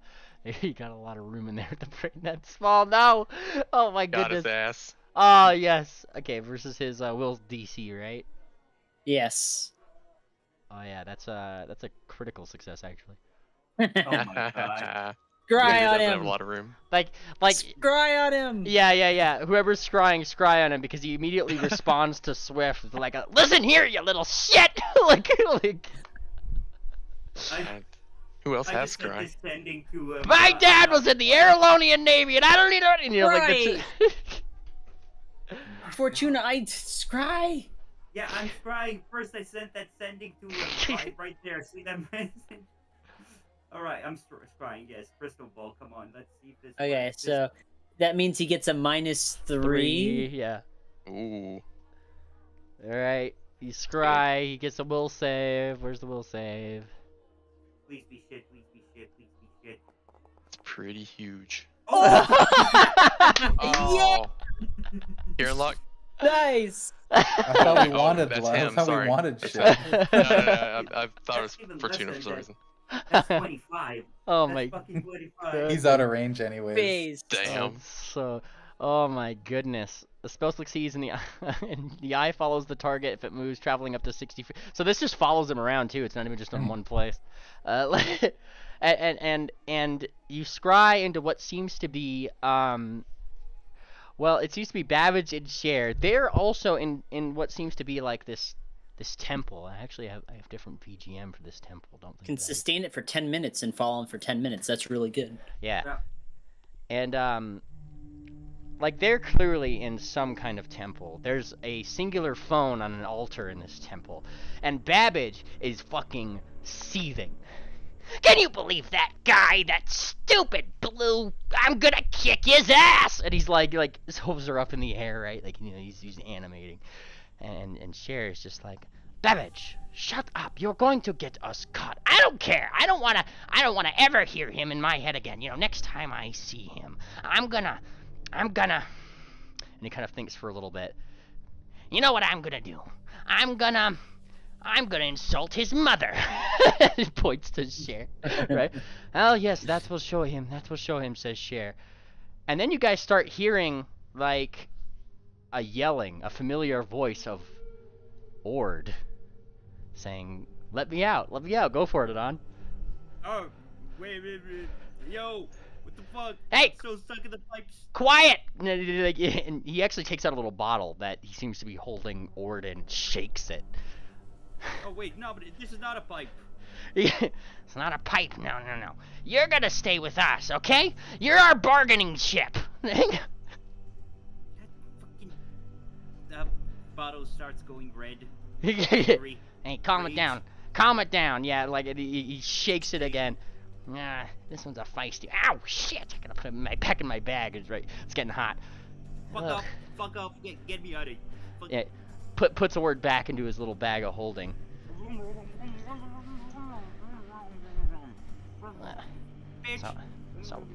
So what are we gonna? So what are we gonna do with her again? And Cher looks like she's about to answer. She kind of opens her mouth, and then there's like somebody that is heard coming down a hallway elsewhere, and Cher goes to hide, like she hides somewhere. Get back in your disguise. And Right, and Babbage very quickly shifts to some disguise where he himself starts to look like a priest. And the people who come down the hall simply say like, "Chronokan, is our ritual ready?" And he kind of like looks back. Yes, it is complete. Yes, yeah. He clearly looks a little out of his element, right? But these guys clearly don't really seem to catch on too well. Wonderful, Chronokan. This celebration will surely be one for the ages. Seems like the other tribe over there seem to have a very similar celebration going on at this very same time too. They have this brief conversation back and forth, which seems to imply a couple things. One, the priest that Babbage is currently impersonating seems to be kind of a big deal. Two, they seem to very much trust this impersonation of Babbage. And thing three, they clearly need some kind of spirit for it. Well, shit. And after they depart, Cher comes back out of, her little hiding hole, her little hiding space, right? Yeah, that was awkward. Maybe these tribals can be useful after all. Maybe we can slow down those Bannermanes. I'm sure that they're looking for us. They've already tried to scry on you and me a couple times. And Babbage just kind of like looks over, drops to the skies a little bit. Yeah, I know. It's a good thing they suck at it. I'd know if they were looking at me right now. Trust me, they just tried it. That'll be like the end of like I feel like the scrying sesh where you guys get some information on Sharon Babbage. Yeah? Any of you guys got some sending so we can whip on them and just tell them that we can ride on them? Not for another hour. Fuck. I wasted my I'm in your walls, I'm in your walls, I'm in your walls. Well, I think it would be really funny. Wouldn't that just be bad for us? You do ruin the element of surprise. I guess Penguin would mention that.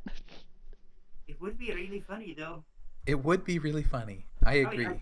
I did tell them that I'm in their walls, and I'm kind of right anyway. I think our element of surprise is already gone. What was that? Wooing? What? Wooing? Wooing the element of surprise. I don't. Hey, that's enough of that. Yeah, that was not in character. Got him. Wooing. No. I'm the one that's wooing around here. No, once again, like, Pingling starts to stammer about him using the word wooing, and then Duck comes over and just goes, "Hey!" and kicks you in the shins again. Alright. So, well, in a more serious note, I guess we know where Ord is. I'm of half the mind of just going straight over there and saving her the old-fashioned way. I still want to sleep first. Yeah, we do need to recharge a little bit. That's tough. That's true. Let's... maybe we should go and do what the chief instructed and familiarize ourselves with the town a little bit. Gather whatever more information we can. Maybe ask... we'll just gather information, and then we'll reconvene. Yeah. I just realized something that might be useful for us. Completely forgot about this shit, but we could probably use this to actually figure out what the fuck happened in this place. Do you mean like how it became how it is? Yeah. We can look in the past. Oh, this as in something that Fortuna is just holding up right now, I see. Yeah, it's the apex item. We can look in the past as long as we have a little bit of historical context. We can actually explore it and just see what the hell happened. That's an excellent idea. Maybe we should... I like that idea. Maybe we should go around and get some context from the inhabitants. Yep. In an hour, we'll reconvene and use this wonderful sphere. Awesome, awesome. So, that being the case, switch back to my happy Mayan music, because you guys are in the cool Mayan tribe here. I'm gonna go get the water. Be back in a sec. Yeah, we're in the cool one, not the barbarian one. The barbaric one. There's apparently like a number of tribes around here. They mentioned the barbarians name one. I don't think you guys asked what the one that Sharon them went to. Oh, I figured that were. I guess the main thing that Electra is going to be looking for the information gathering is how many tribes are there, and I guess she couldn't really ask which one that Cher's gone to. Maybe the neighboring tribes would be the two big things that she's looking for. Like how many and which ones are close. Yeah. Give me that diplomacy check. That's gathering information. I think I might even have something for this.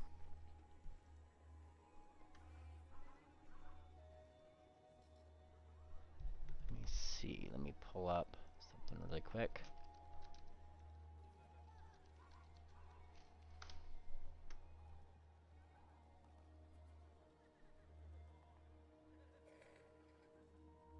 Oh, and actually, it's a little unrelated to our main quest, but it is something that she was curious about that I don't think we've had an answer to yet, is all the familiars. Yeah, what about the familiars? I guess she would essentially just ask it straight up to some of the inhabitants that she'd speak to. Is I've noticed a lot of animal companions. Is it tradition to have one in this town? A rather elderly looking clockwork, probably like nods. Mm-hmm, dearie. Bzzzt. She says, she like does like a little bzzzt noise, you know. It is a tradition of our people, she says. Right over there. She gestures toward probably, let's see, where would this one, where did I have it labeled? Aha, right down here. Right over here is where our temple resides.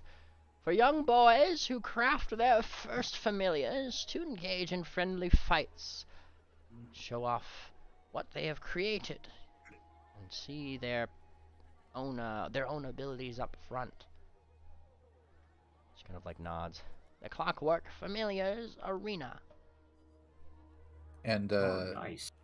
out of character, it's most or like pretty much all of the people or all of the adults that has one, or all the like at least every adult that you've seen definitely has one. Mm-hmm.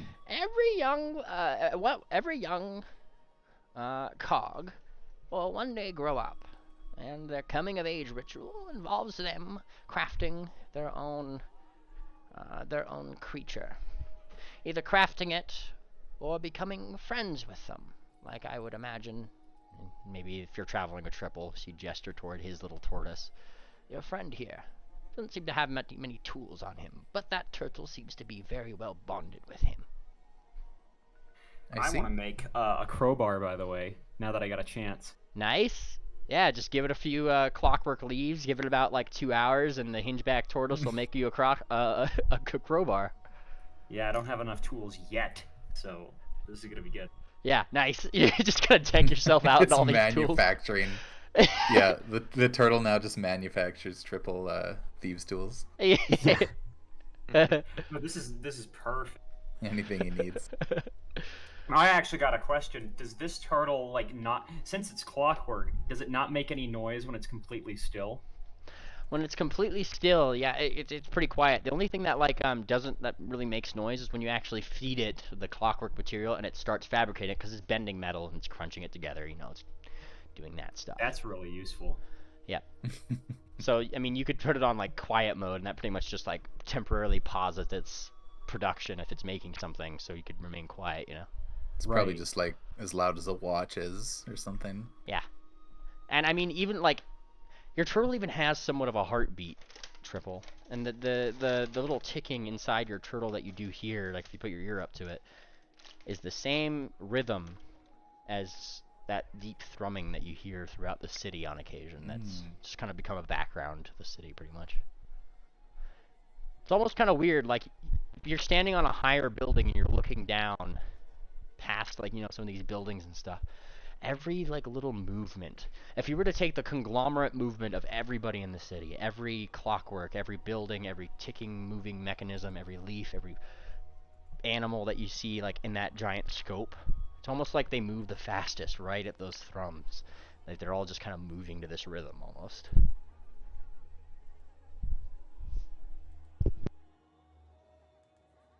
That's, I mean, unless somebody else wants to ask it, but that's probably something else that I would want to know is, Tik'Toka mentioned something about the thrumming having returned. Yes. Was it absent at one point in time? The old lady is probably with you, probably says something akin to, it is always a constant. Yes, but on every so often, once a year, the thrumming reaches its peak, becomes a more noticeable feature of our environment, and we know that this is when the city is at its most alive. Fascinating. And I'll actually take a... If anybody has Golden Port lore, I'll take that. I do not. Actually, I do not. Actually, one person does. One person has Golden Port lore. What am I thinking? I wonder who. It's the, Yeah. It's the yeah, it's that guy. Let's see. Your NPC, the inventor dude that you Topham had him. That guy. Oh, He has So Golden he's Port. been to Golden Port. He said he's never been to Golden Port. No, it doesn't mean He's he doesn't got have- lore. He's got lore. Been there in spirit, of course. Yes, of course. All right, let's see. Skills, and he's like this level right here. He's read all the books, just like Penguin has lore in literally every subject. Yeah, exactly. He kind of like, he's also somewhat interested in that as well, but he kind of passes this off more as a curiosity, not really something that he's like figured out, right? If you're asking around about that, Alexia, he's just like, it's just curious how, I mean, this is so close to Green Week, I hear. Green Week? Oh, yes. I'm learning so much. Is that when is that when the curse lifts? Yes, but naturally, Golden Port is a very, very polluted city.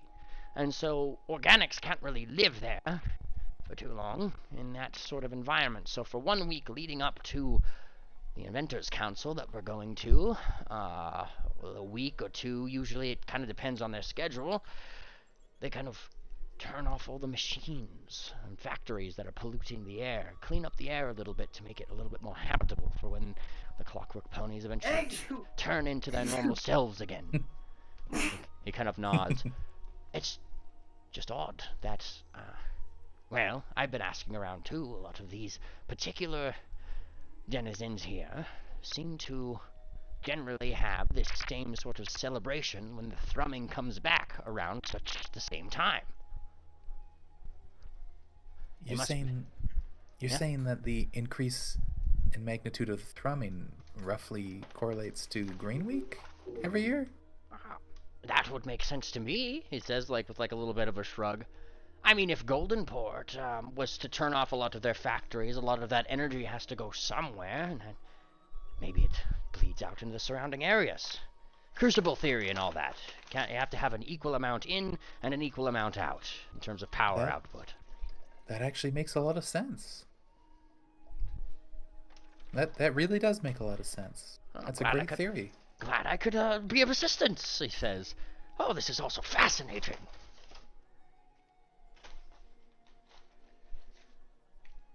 I just wonder if it's got anything... Unfortunately,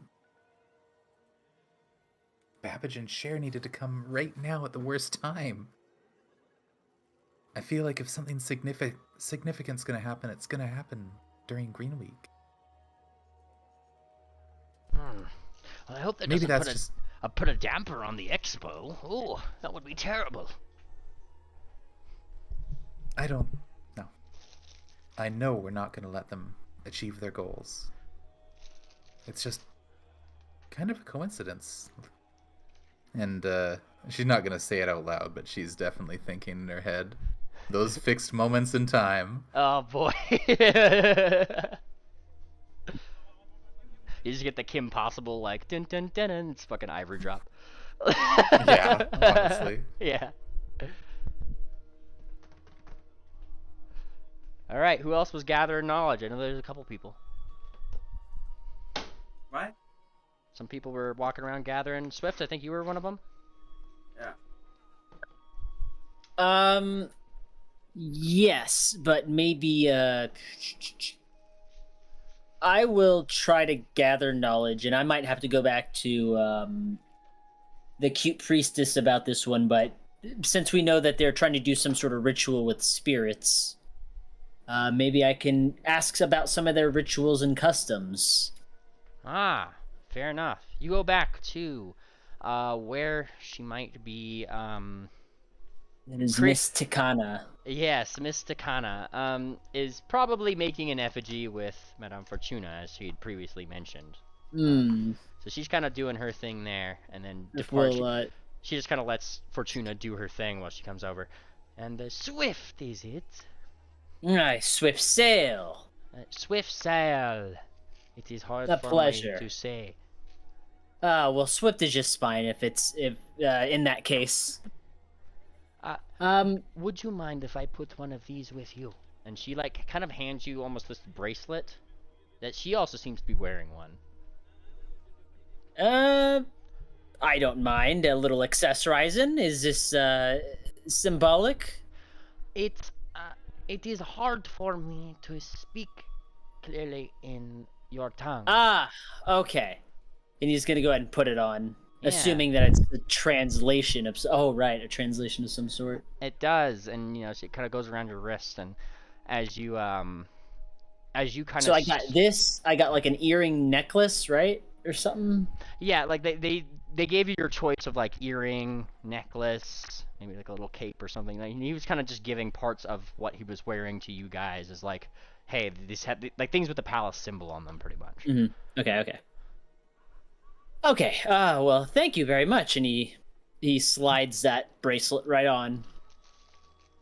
Yeah, and the moment you do, you kind of feel like it's like TV static through your body for a second. Oh, it's weird. Yeah, and my whole body's asleep. Yeah, and when you next speak, for just a couple moments, you could kind of tell that the words that come out of your mouth are like machine sounds. And then you kind of get used to it almost immediately, and then you just continue speaking in your normal timbre. Yeah. And he like stretches his jaw a little bit, like he like looks perplexed, right? As he comes to realize what he's saying, but yes. Yeah, so I was curious about some more of your rituals and customs. Namely some of your rituals, and whether or not you have any sort of similarity that you know of with neighboring tribes. Our similarities are unfortunately very similar, but it is our guardians which more or less have dictated our differences throughout the years. You see, and she starts going over some initial kind of like the various. I'll start with rival tribes. How about that? The Meknara are the ones that we had mentioned, the lost ones, the ones without a guardian. Barbaric. Yes, they wander between our regions, and will occasionally engage in fights with our people. Now, they have survived out here for as long as we have. They are very strong. We generally try to avoid them when we can, but they are not too kind to any of us with guardians. They hate us for having them. They have their own rituals and customs, specifically involving, she looks down, dismantling. You know, like her whole thing. Around us, however, there are, let me just do my count really quick. 1, 2, 3, 4, 5, 6, 7 different tribes. Oh, The, wow. the one your friend went out was named the Chronolai. It The is one, what? the one where Cher and Babbage had gone toward. She's Okay. naming it as the Chronolai, which aligns with that scrying that you guys had because they called him Chronocon. If you remember what they called The Guardian Babbage. grows Chronocon? No, they called Babbage in his priest imposter form. Oh, okay. Chronocon, just like how they say like Tiklai or Tikana here, right? Mhm. Because it's Yeah, okay, right. Chrono is the yes, the surname. Okay. yes, Chrono is in time and Tick is in time. yes. They believe that by harnessing the powers of time, they can regain the favor of their gods, and they are known most notably to be secretive and to perform many more rituals than we do. So rituals that you would perhaps not know of? And she kind of nods. Indeed, they are deep and powerful rituals. I know this much. They use it on those who would breach their walls. We have had a few of our own go missing on our borders with them, never to be seen again. Let me ask you, Tekana, do you know of any rituals that may be performed with spirit, an actual ghost or spirit? I cannot be too certain of any particular rituals that would involve spirits, she says, shaking her head, though I would not put it past the Chronolai to know such things. My particular forms of magic, I have connected with natures more prominently than many of us here. We all in this city adore the natural world around us, she says, like with like a big nod. And those with the gifts such as I, she actually gives like the first bit of magic that you've probably seen in this entire area. She flashes like a little like cantrip and a little clockwork flower comes out of her hoof. Very few of us have this gift here, and it is why I am labeled the head priestess of worship. We believe in the balance of nature in all things.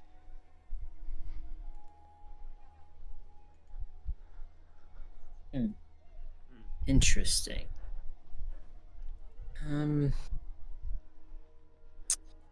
Okay, so just doesn't really know, but that's still insightful as to at least two of those tribes. There's a lot of tribes. That's more than I expected. So many of them are too far for us to really have ever crossed each other's paths, he says. So, how do you know that there's only 3 pieces and a key broken of the sea engine? How do you know there's not more in the other tribes? It is simply what we have gleaned from our book.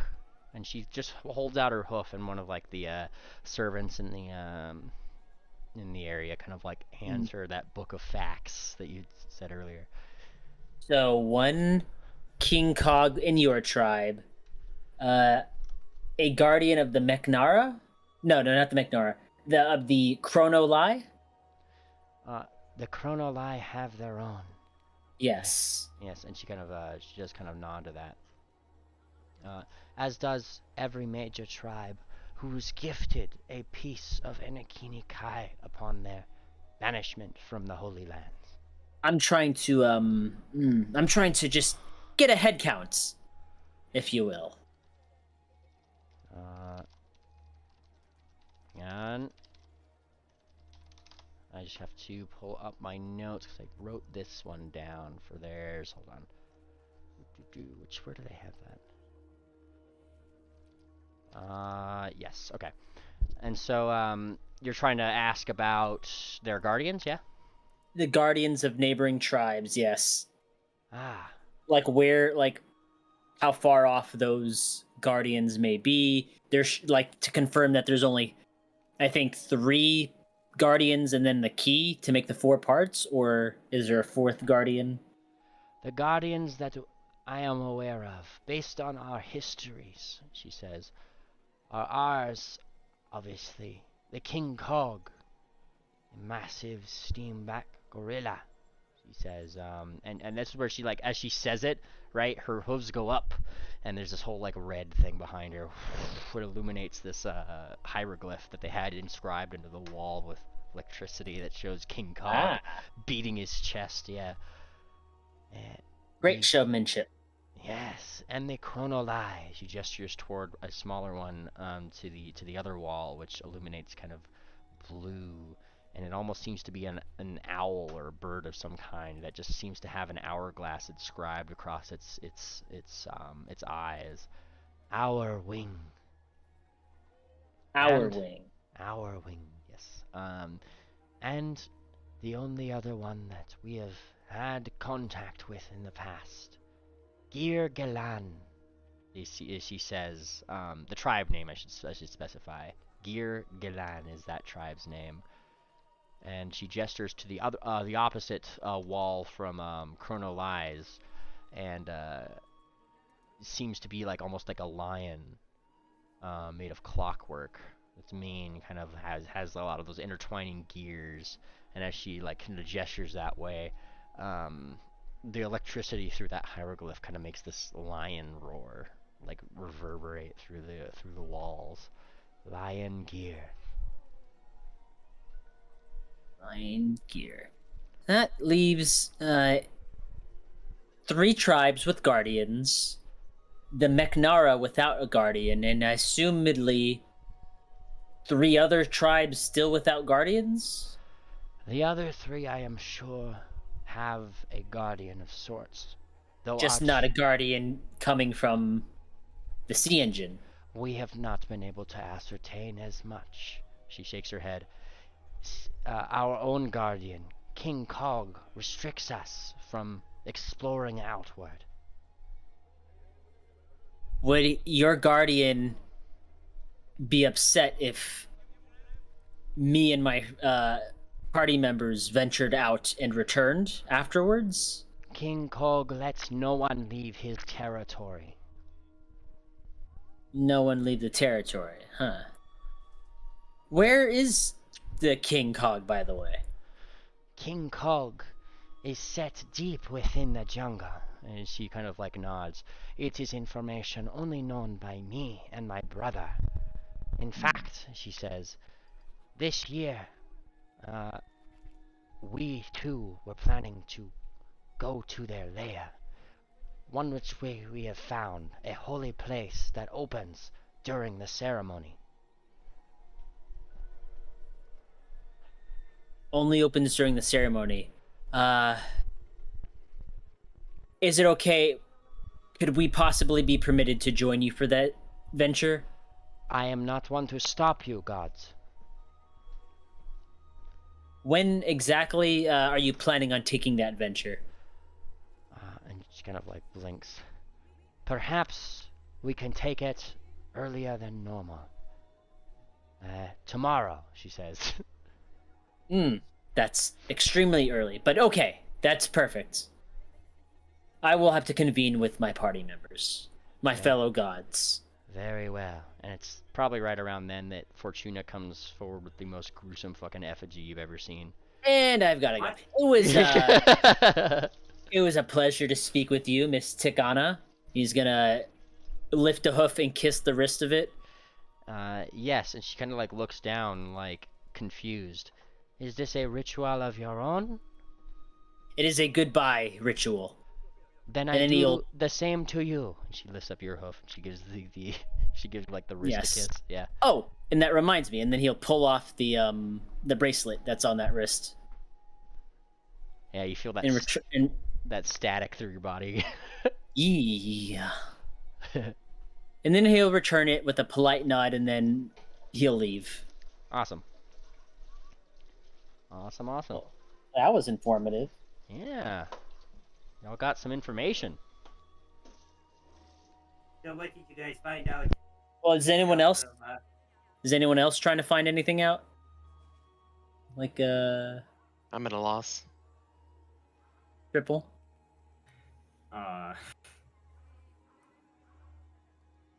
Just checking. I don't know.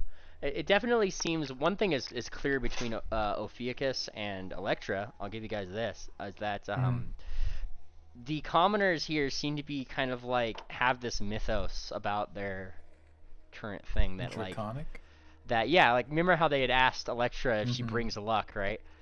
Clearly, when the gods come down, a lot of the hieroglyphs and that kind of thing, right, kind of depicts an unlucky Kieran and a lucky one. And so people seem to be kind of trying to determine which one of you two Kierans is the lucky and unlucky one. The Why are Linerum? we always stereotyped? Yes, and yeah, that word does come up if Fortuna's with them and can translate. Yeah, like they consider one of you two Kierans Lenormand-esque. It's possible that they ran into a couple of Lenorms in their history. Would explain. As long as they don't try to,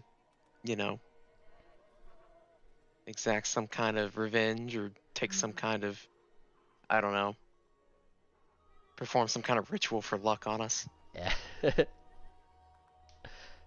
Now, it's clear that like it's still up in the air as to which one you guys are, because I mean like by the time you guys reconvene as a group, Electra and Ophi, you both have like various clockwork flower wreaths around your head, like people have determined that you're the lucky one or you're the lucky one, like they can't really tell, but you guys both come very decorated back to the group.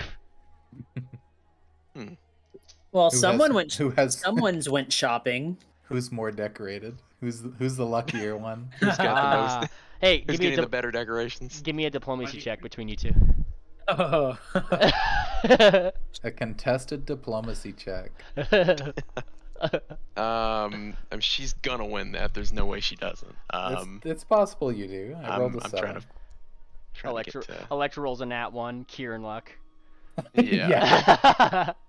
All right, we got a 36 Steals on the board. my Kieran luck. There you go. Oh. Oh. All right, Electra, you come with What's one that more. mean, though? You got one more flower on your wreath. Oh, okay. I guess we're about equal.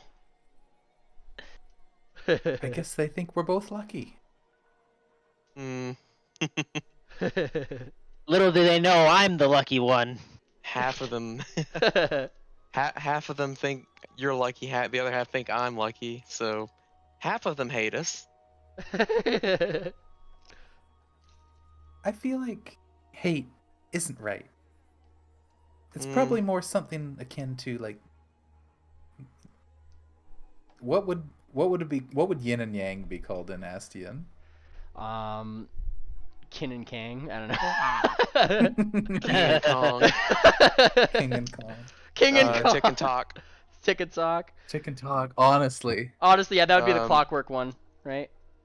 I feel like it's probably something more to do with like Tick and Talk, where there's a lucky and an unlucky, and you can't have one without the other.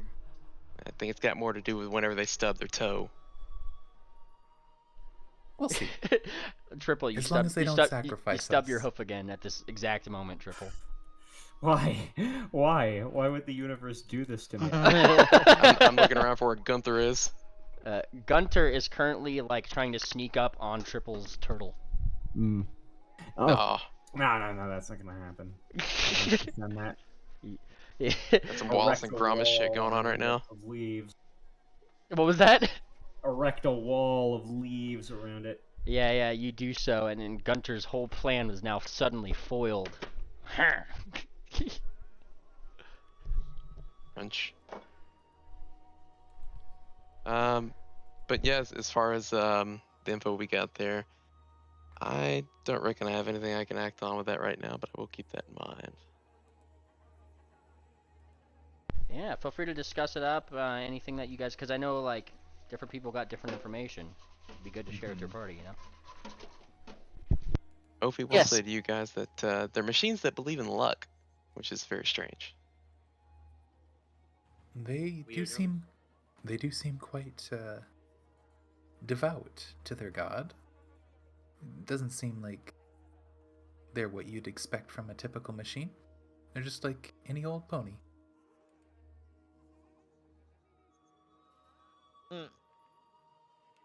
Well, I'm gonna share all the the news I learned of the various tribes, the neighboring ones that have guardians.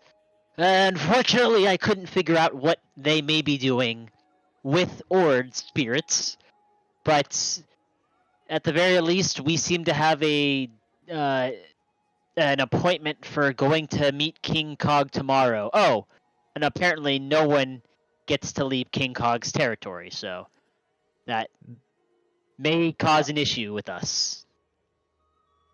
Did you find out anything about the history of this place?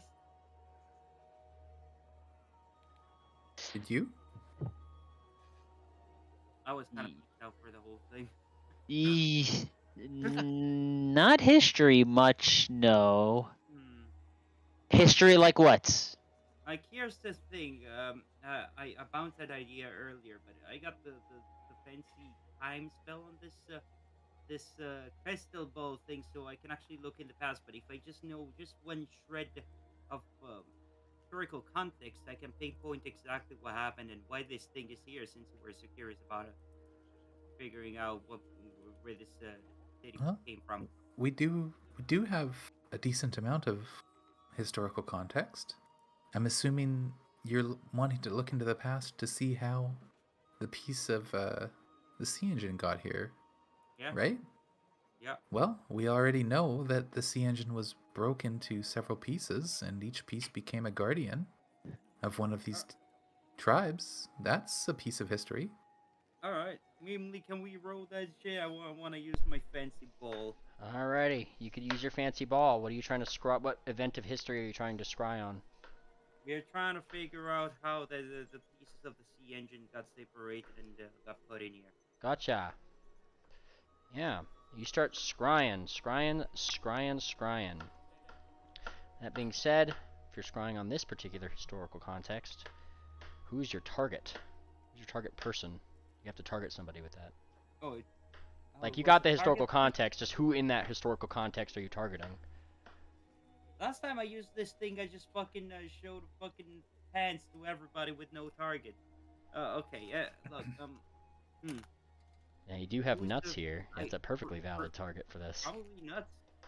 He's been here, yeah. Yeah. Alright, you target Nuts, who doesn't seem to remember that particular part, but as you start scrying back your crystal ball, like, Nuts is probably there just like, hey, what do you need me for, right? And your ball's already going, right? You start seeing pictures in there, right? And it kind of like shifts you back. It's almost like that sepia, old style, right? Like memory sort of tone. And up in the air, there are hundreds of airships. Hundreds of airships, all with varying things, right? Different parts of that kind of thing. And then you you start looking around in the crystal ball, right? And there's wildfire. You're kind of like looking from somewhat of Nuts' point of view, right? As he's clearly just working in this particular area, and just certainly kind of excited to see that wildfire is kind of in this area too. He seems to be looking for perhaps Crucible though, but you start hearing like wildfire just kind of like chuff as he looks up into the air and sees all these varying parts of what seems to be some massive clockwork things being flown out northward. He says, and you suddenly see the image of another one on the one of the cards, commemorative cards you got. I forgot to say his name. What was it? Nevermore. Demizone? Yeah, Nevermore. Yeah, he kind of comes over here, like over toward Wildfire. Is all this really necessary? He deserves it, he says. He kind of has this definite spite in his voice a little bit, as all of these things are being kind of carted outwards, and Nevermore continues on. You know, a little forgiveness goes quite a long way. Don't lecture me, bird. I do not want to hear it. We have been at this for years, and you know it. And, like, Nevermore kind of, like, looks up. Where is he anyway? He is probably on one of those ships up there, learning about where each part is going to be dropped. I thought they were all just going north. It would be better if they were separated out into many different places. It is what I have ascertained is the best course of action for the preservation of the natural world and the safety of others. Oh. Well, you are certainly a wise one. I'm not one to argue with an archdruid such as yourself, I suppose.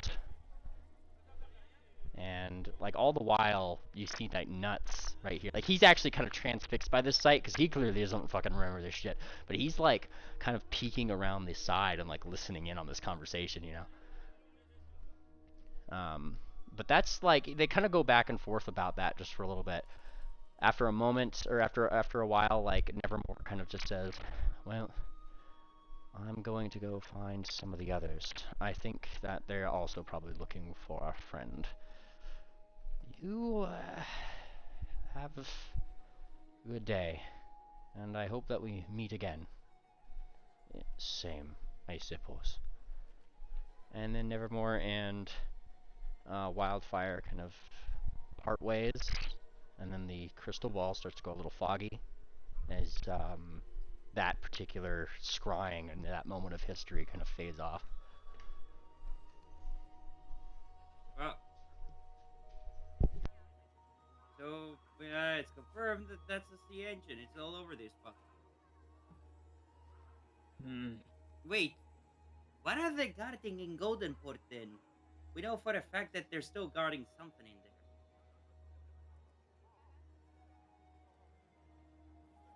there. Well, that's what I was I was unsure about earlier. That's why I was.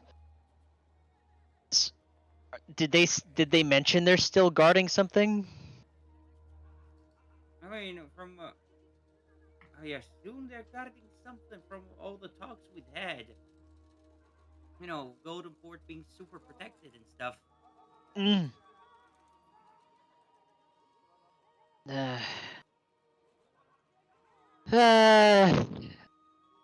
I don't remember. I mean, I don't know. I don't know if they would know either, because we were asking about it a little bit earlier, but.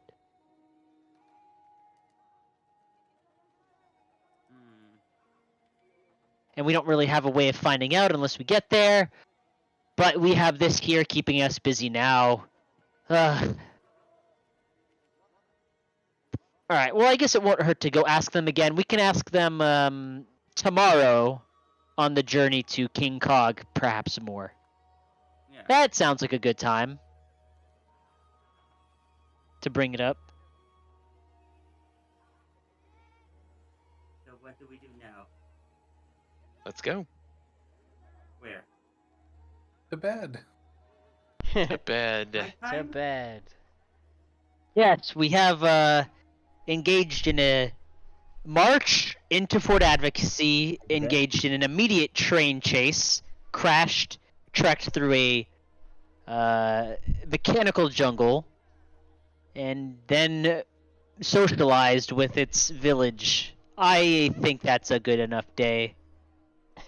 Were we lesser folks, we would have slept during the train crash. I really hope Cher had been. The good news is no one has to keep watch tonight. Right. Now, Triple, there's one last thing I should mention for you. There seems to be some very brave youngsters among the tribal people. And at one point, as you guys are probably headed toward bed, right? One of them kind of approaches you, right? Like, all of his friends are just like, come on, go do it, right? They push their friend out a little bit. Yeah, And he yeah. puffs up his chest and he walks right up to you, Triple. I want to challenge you, he says, to a familiar duel. Oh, that's... Listen here, kid. I'm the only one here who could win a familiar duel. Let's do this. Yeah, he kind of looks like spooked for a second, but has to, like, you know, keep the tough face. Okay, during... and he stammers for a little bit. 2 days from now, you're on You better train for those 2 days. Yeah. You'll need it. Okay. You're gonna be representing all of your friends too. And he It's kind of very important.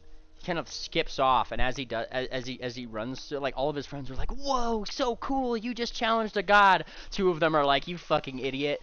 Like, you know, like, and then before, what?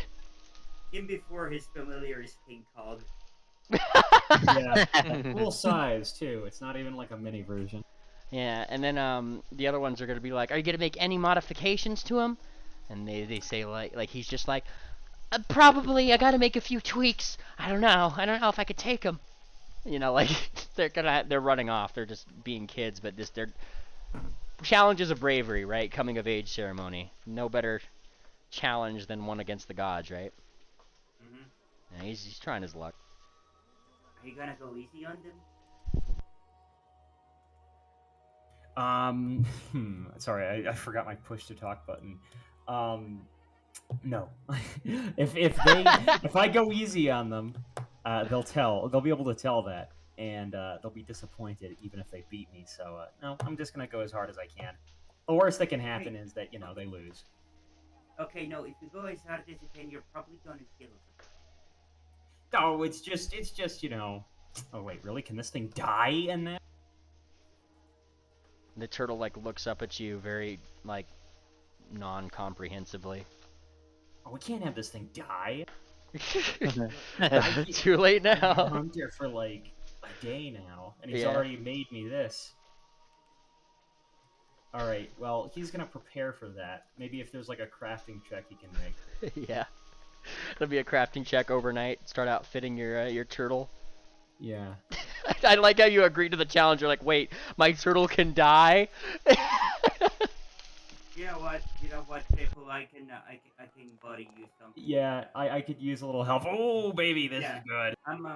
Yeah, you can glue this. You can install this to your turtle for the time being. Fatigued, sick. I'm not sick Hold anymore. on. Isn't the Put big little boom weights on gun it to bigger make it than go the faster. turtle? Yeah, just install this on your turtle. You can give it back once it's done. Second like thing, a Pinewood Derby, right? I just saw what you posted, by the way. Yeah, Yeah. we can just modify. It's bigger than the turtle.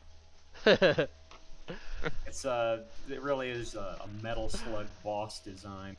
Also, are we unsickened, Mimily? Has the miasma thinned? yes, actually, funnily enough, as you've been in this area, you've probably picked up and noticed like these clockwork trees actually do have natural filters through those cogs in their leaves. Hang on a second. Did we go to sleep yet? I am. I don't know about Well, you guys. we were about to go to sleep and then Triple got accosted. But yes, sleep or wait. All right, sleep. I could push the sleep button on the actual party thing and just do it all at once. So yeah, let me Yeah, Yes, please. go ahead and do that. Secondary actually question I experienced have this. for everybody: you guys have had rations from Madame Fortuna, but the secondary question comes into play. There's no water here. I can create water. There's Wonderful. probably water. Triple can make water. Right, he does have the infinite water. Yep, I wouldn't go anywhere without it. Look at you, Triple, being the survivalist of the party yet again. Well, I'll take that on my spell list then. The endless decanter. Yeah. So, wait, are we awake now? Yes, you guys do actually. There it is. Oh, sorry. Okay, yeah, sorry about that. No, sorry. Oh no, it's repeating. Look, that priestess the other day, she started messing with my box. Now, If she did all that by holding down the sleep button, I wonder. You know what? I don't even want to know what's gonna happen if we hold down the friendly fire button. Look, here's the thing. Let's find You out. guys want to read the manual? That's the safest way to do it. You Oh, have he the presses a menu. random button. Roll a 1d, however many buttons. Okay. Where's No, your don't manual? do that. Don't do that. Where's your manual? What does this button do? That's a last that worships chaos if I've ever seen one. 24. Damn. Or I don't fucking know what that means, but Follow in her hearts. Now, the next day, after having met with some of the locals and that kind of thing, when you guys wake up, you guys are awoken to what seems to be many presents outside of your guys' door. Presents, seems- letters, flowers, weird Oh, dolls. presents. Oh, this must be the rest of my fan mail from the crystal ball. Would you look at this letter? It says 1000100110011002.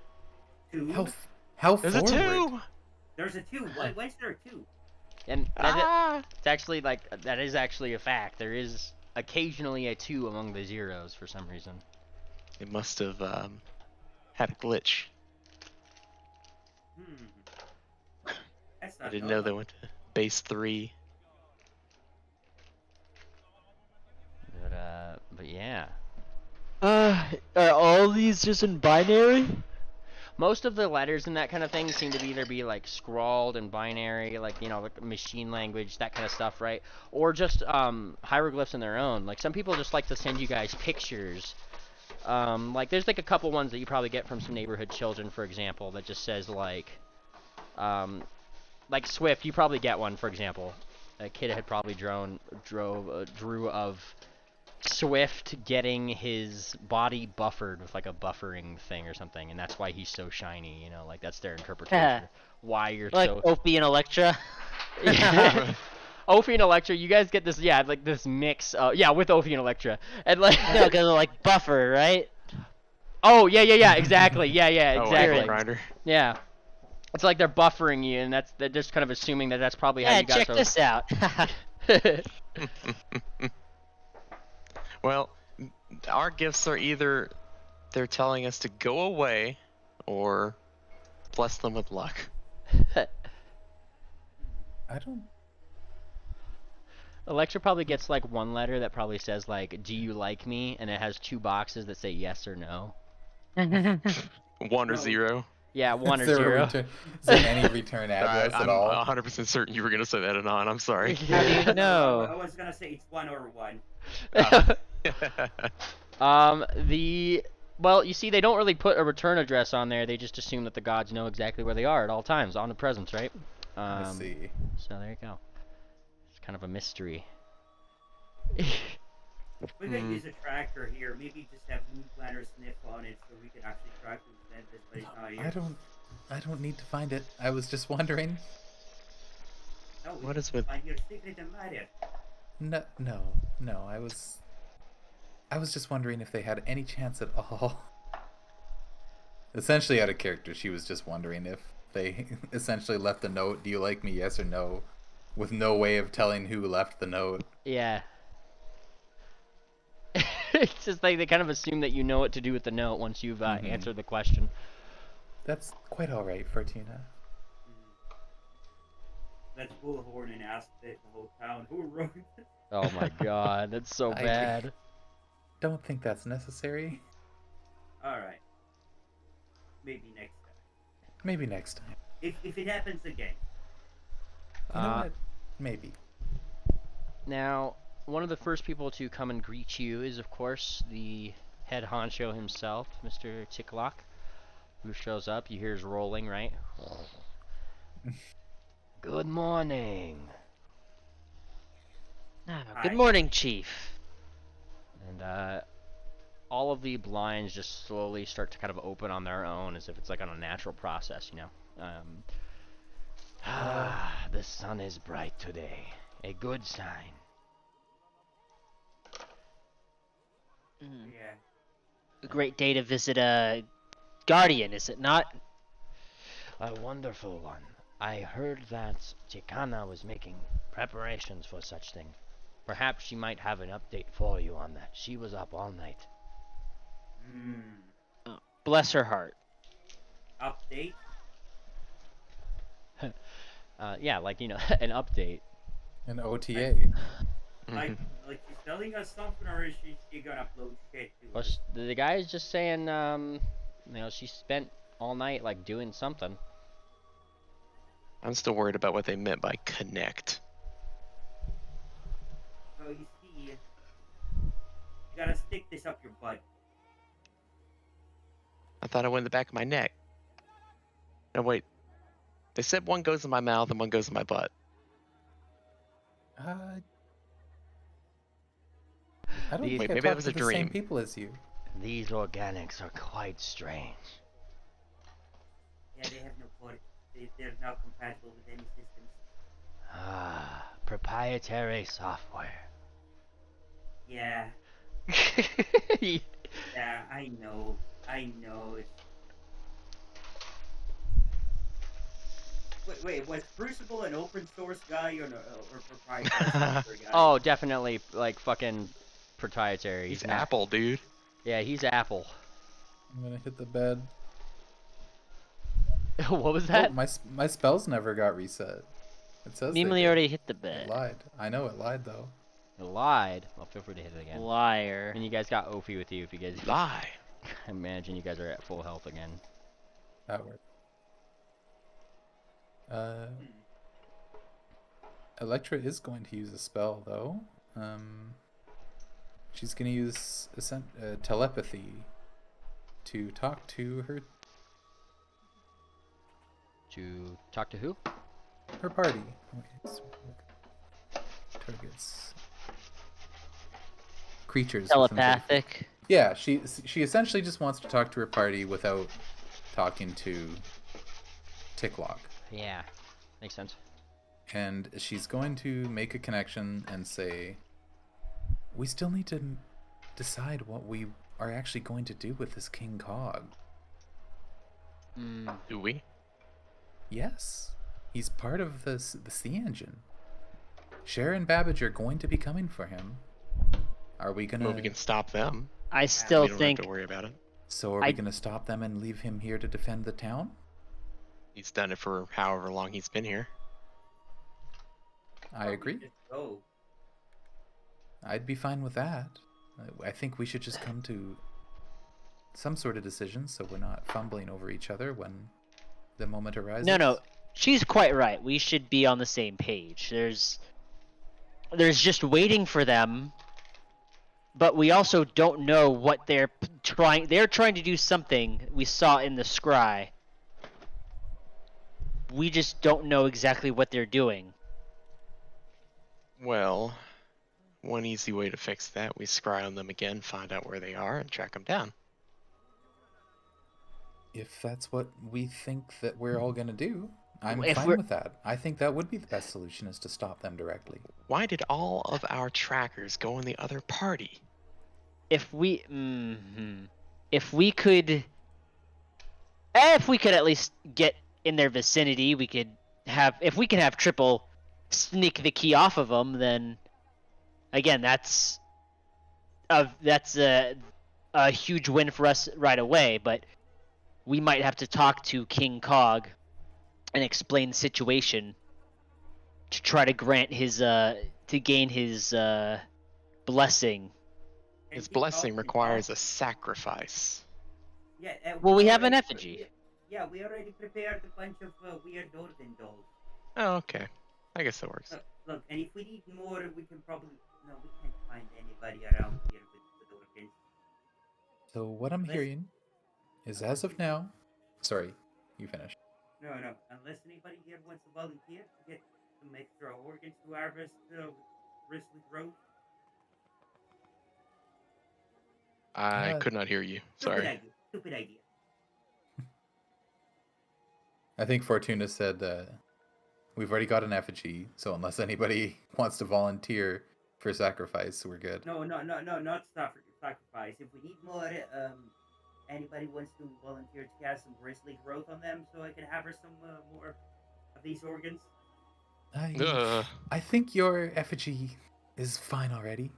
I just wanted to be exactly sure about our stance on King Cog, because I feel like we're going to have to make a decision one way or the other pretty soon here. That's a bridge I'm willing to cross when I get to it. Oh, let's just go to King Cog already then. I just want to be on the same bridge when we have to cross it. Someone's going to So- cross it.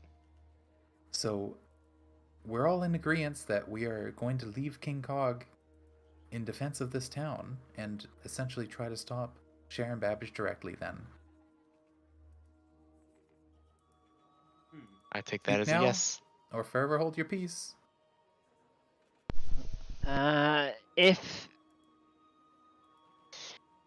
If he'll let us, again, we don't.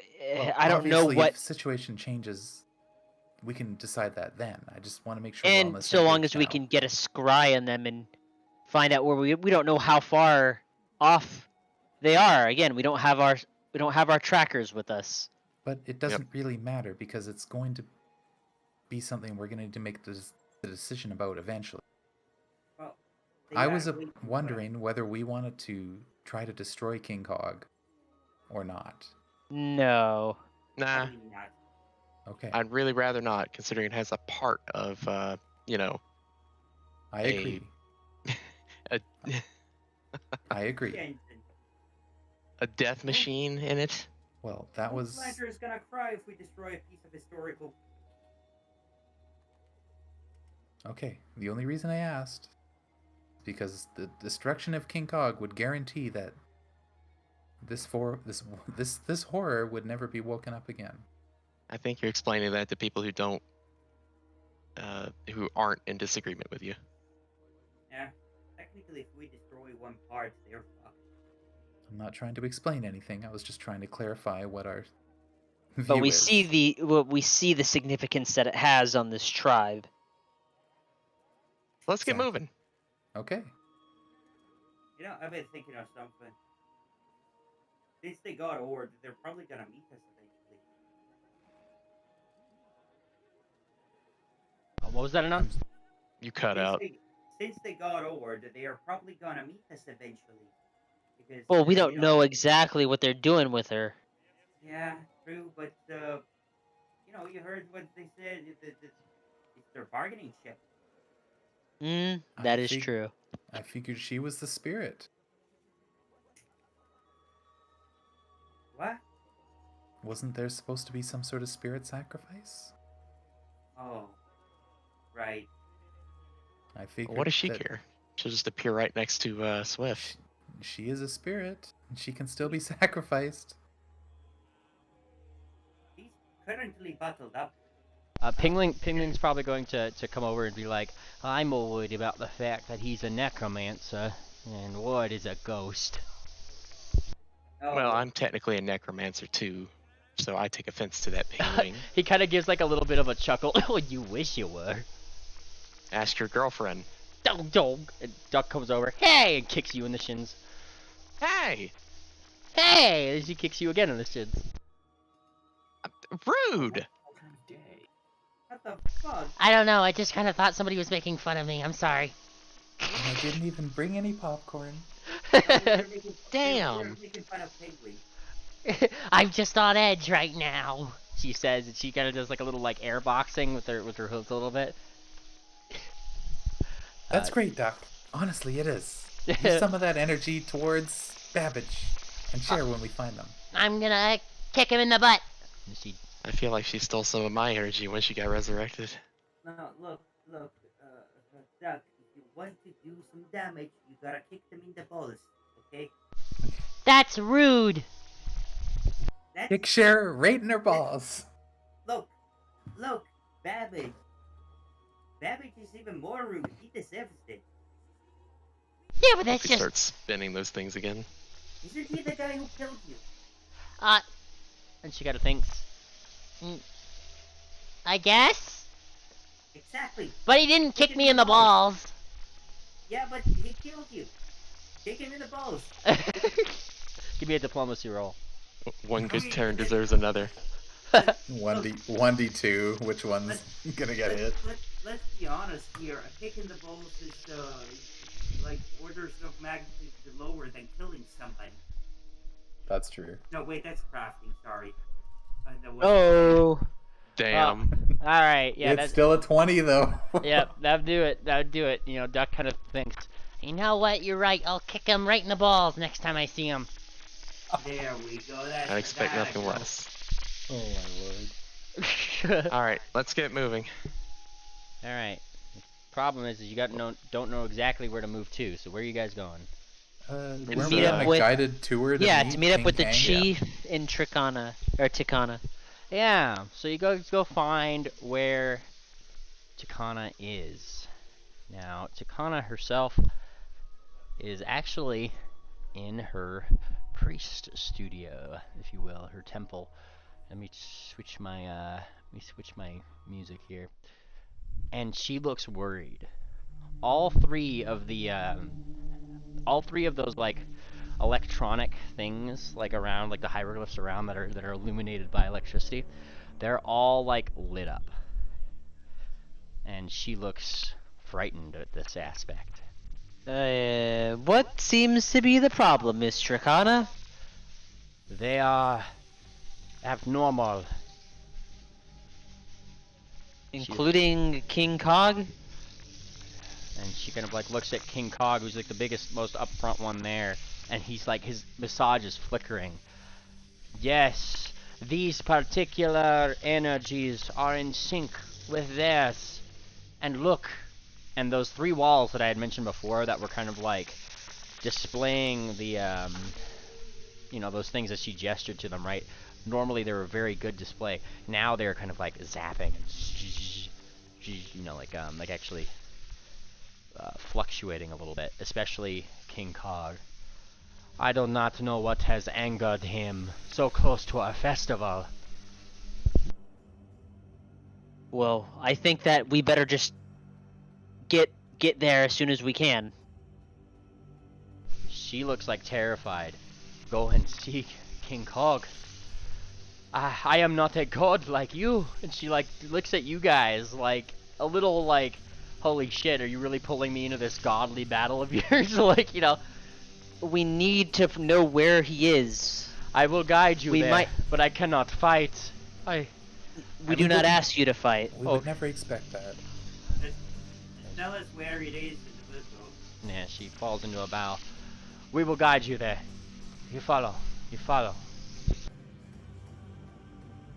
Now, I'm going to take a quick 5-minute break as I just finish up what I'm cooking here, because I do need it just finish up this. I keep hearing that I know. in the background. I am like super fucking hungry right now, so I've been cooking as I've been DMing, so like it's...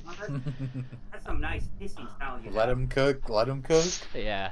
So we're taking a quick 5-minute break. I would like you guys to kind of continue, you know, talking about things if you guys want. It's kind of interesting hearing what you guys' opinions and things are. Wow, it's so loud. Oh my god, yeah, it is. So anyway. It's like cars driving on the freeway. I'm Damn, looking girl, for you piss anything. like that? Damn. Okay, well, I'm looking this for seems a anything little that spells gonna testy. hurt some machines.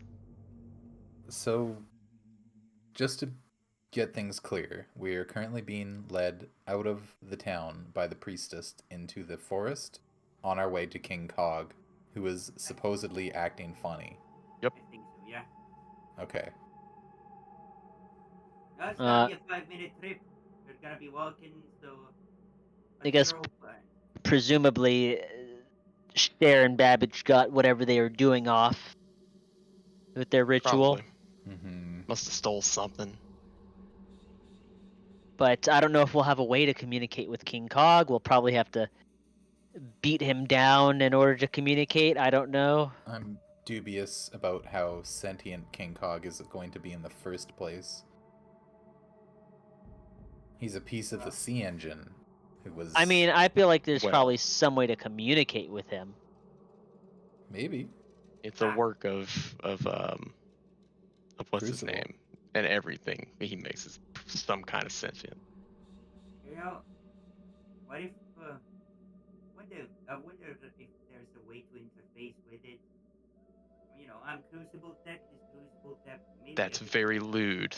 Shut up. This is probably stupid. No, but yeah, like all Crucible stuff can like plug into each other. It's all modular, yeah. Yeah, we had you plug into the train. That was cool. I think, if anything, Fortuna would be the one to interface with King Cog just for that reason. We certainly can't. But, I do have a question, and this might be stupid, but, what was the sea engine originally created for? What was its purpose? It was designed to destroy the other horrors, but then, I don't Correct. know, Yes. something messed up. It's a big war machine. It was in fact So, made to defeat the other horrors. So it was made after the other horrors, Yeah, and it was made solely to destroy them. It was the last horror of the 4. Yeah. It was pretty much just let's make this big machine to destroy the horrors. Oh hey, somebody fucked up in the programming and pretty much said told it to attack everybody. Yep. Those steam gorillas, do we remember what kind of damage they were doing other than just like physical? Were they doing any fire damage? Or I don't electrical? think so. I remember. I think they took Yeah, they took additional extra electrical, that's right. electric damage. Yeah, they definitely took extra damage with electricity, but I don't think they were dealing any extras out. I think it was just blunt. Well, Yeah. I'm gonna prepare for A fire big, damage on us. A big historical context just to keep in mind that I'm sure Moon Planner has told you guys, and it is kind of just in the history books, is like casual as Dion lore, you know. The biggest thing is that about the 4th horror, about Inukini Kai, people usually associate as one quote, and that's apparently when they had released the thing, Crucible had said, "Protect our home," and it took that very literally, and that was the problem. And so now you have all these pieces of Inukini Kai that are apparently around, and what are they doing? Is it common knowledge if Crucible was mechanical, while he made Anakini Kai?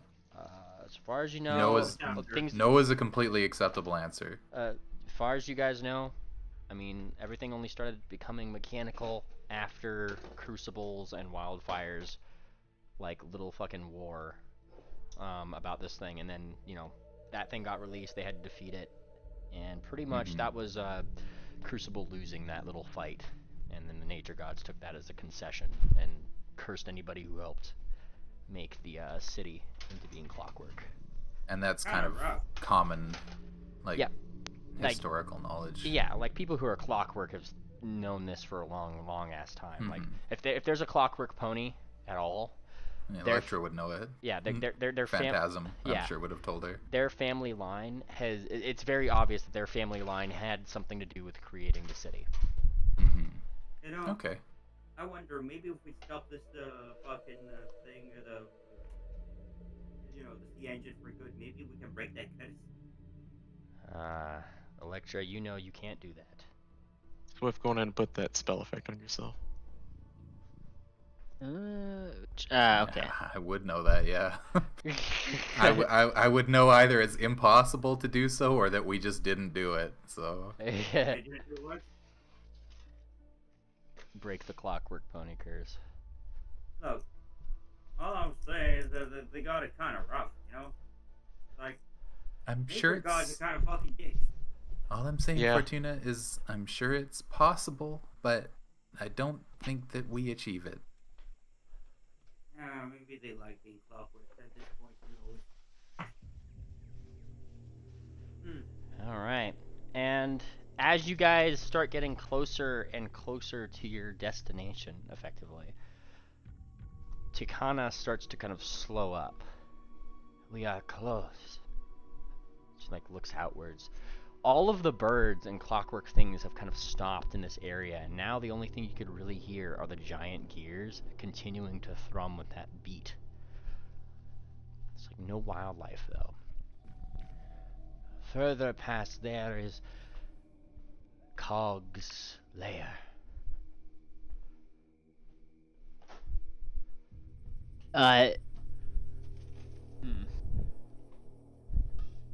Just gesturing forward.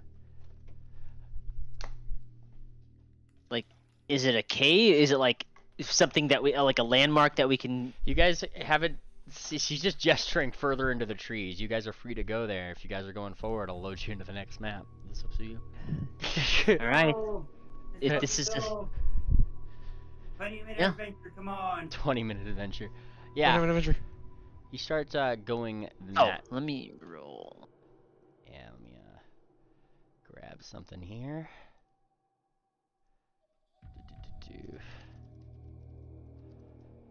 Nice. Let's see. Machines don't take negative damage, right? Alright. And you guys start going forward, opening up into what seems to be a fairly familiar sight.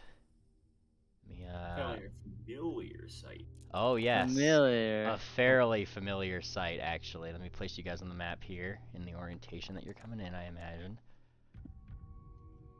Yep, there you go. Entering the area, you start seeing numerous little control panels, things that are effectively set around in a decrepit broken fashion. This is something that those who went down in the bank, I'm sure you recall, the same sort of design. Oh. Yeah. Wait a minute. Oh, this was one of the donjons. Oh yeah. Oh, okay. Has Interesting. been there? There was a clockwork dragon inside the cave. And it had the key. Ah, okay, right. And Yes. you know, if you're recalling from that scrying that you did on the past, apparently they dropped different parts, Finikini Kai, in different places. Now, here's the Are question. they the source of the dungeon? Are we gonna have to do the door puzzle again? Oh god. No, it's open. Wait, is it open? Door's wide open. In fact, you Yeah. actually hear this rhythmic breathing inside of it. Sounds like someone opened it for us. There's like just big blasts of steam that are coming out. Hey, Triple, why don't you go get a better look? Going into sneak mode. Oh, also. Yeah, I might want to do this. I'm gonna do what? Just really quickly recharge, and then I'm gonna go stealth. Nice. Alright, Triple, you start sneaking in. As you sneak in, you'll find, well, it's not nearly as hot as the one in the donjon. As you kind of sneak past into this initial hallway, getting into the thing, you actually see what seems to be illuminated blue at the very end of it, leading in that track. That seems almost... Actually, I could just do this. As you're kind of like sneaking in effectively. This is what you can report back to the party that you see. Let me bring back, let me drag you to this map, pull the scene. This is what the interior of this looks like.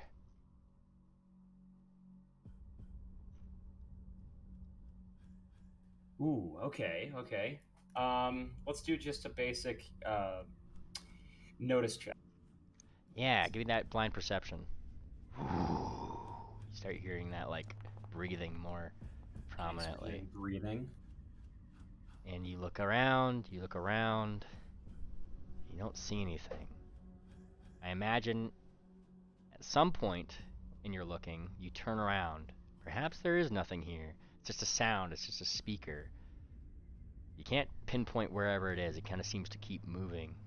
And as you turn around to probably go back outside the thing, then you hear it.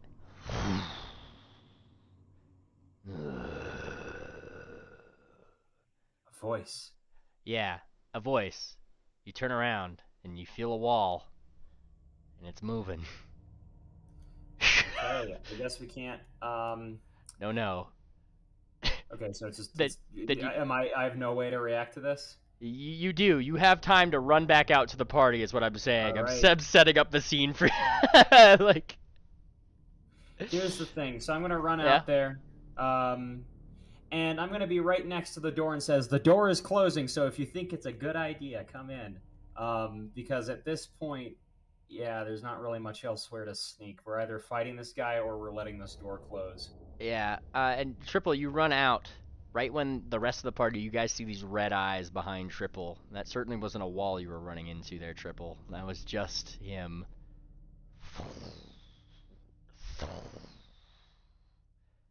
And then he roars.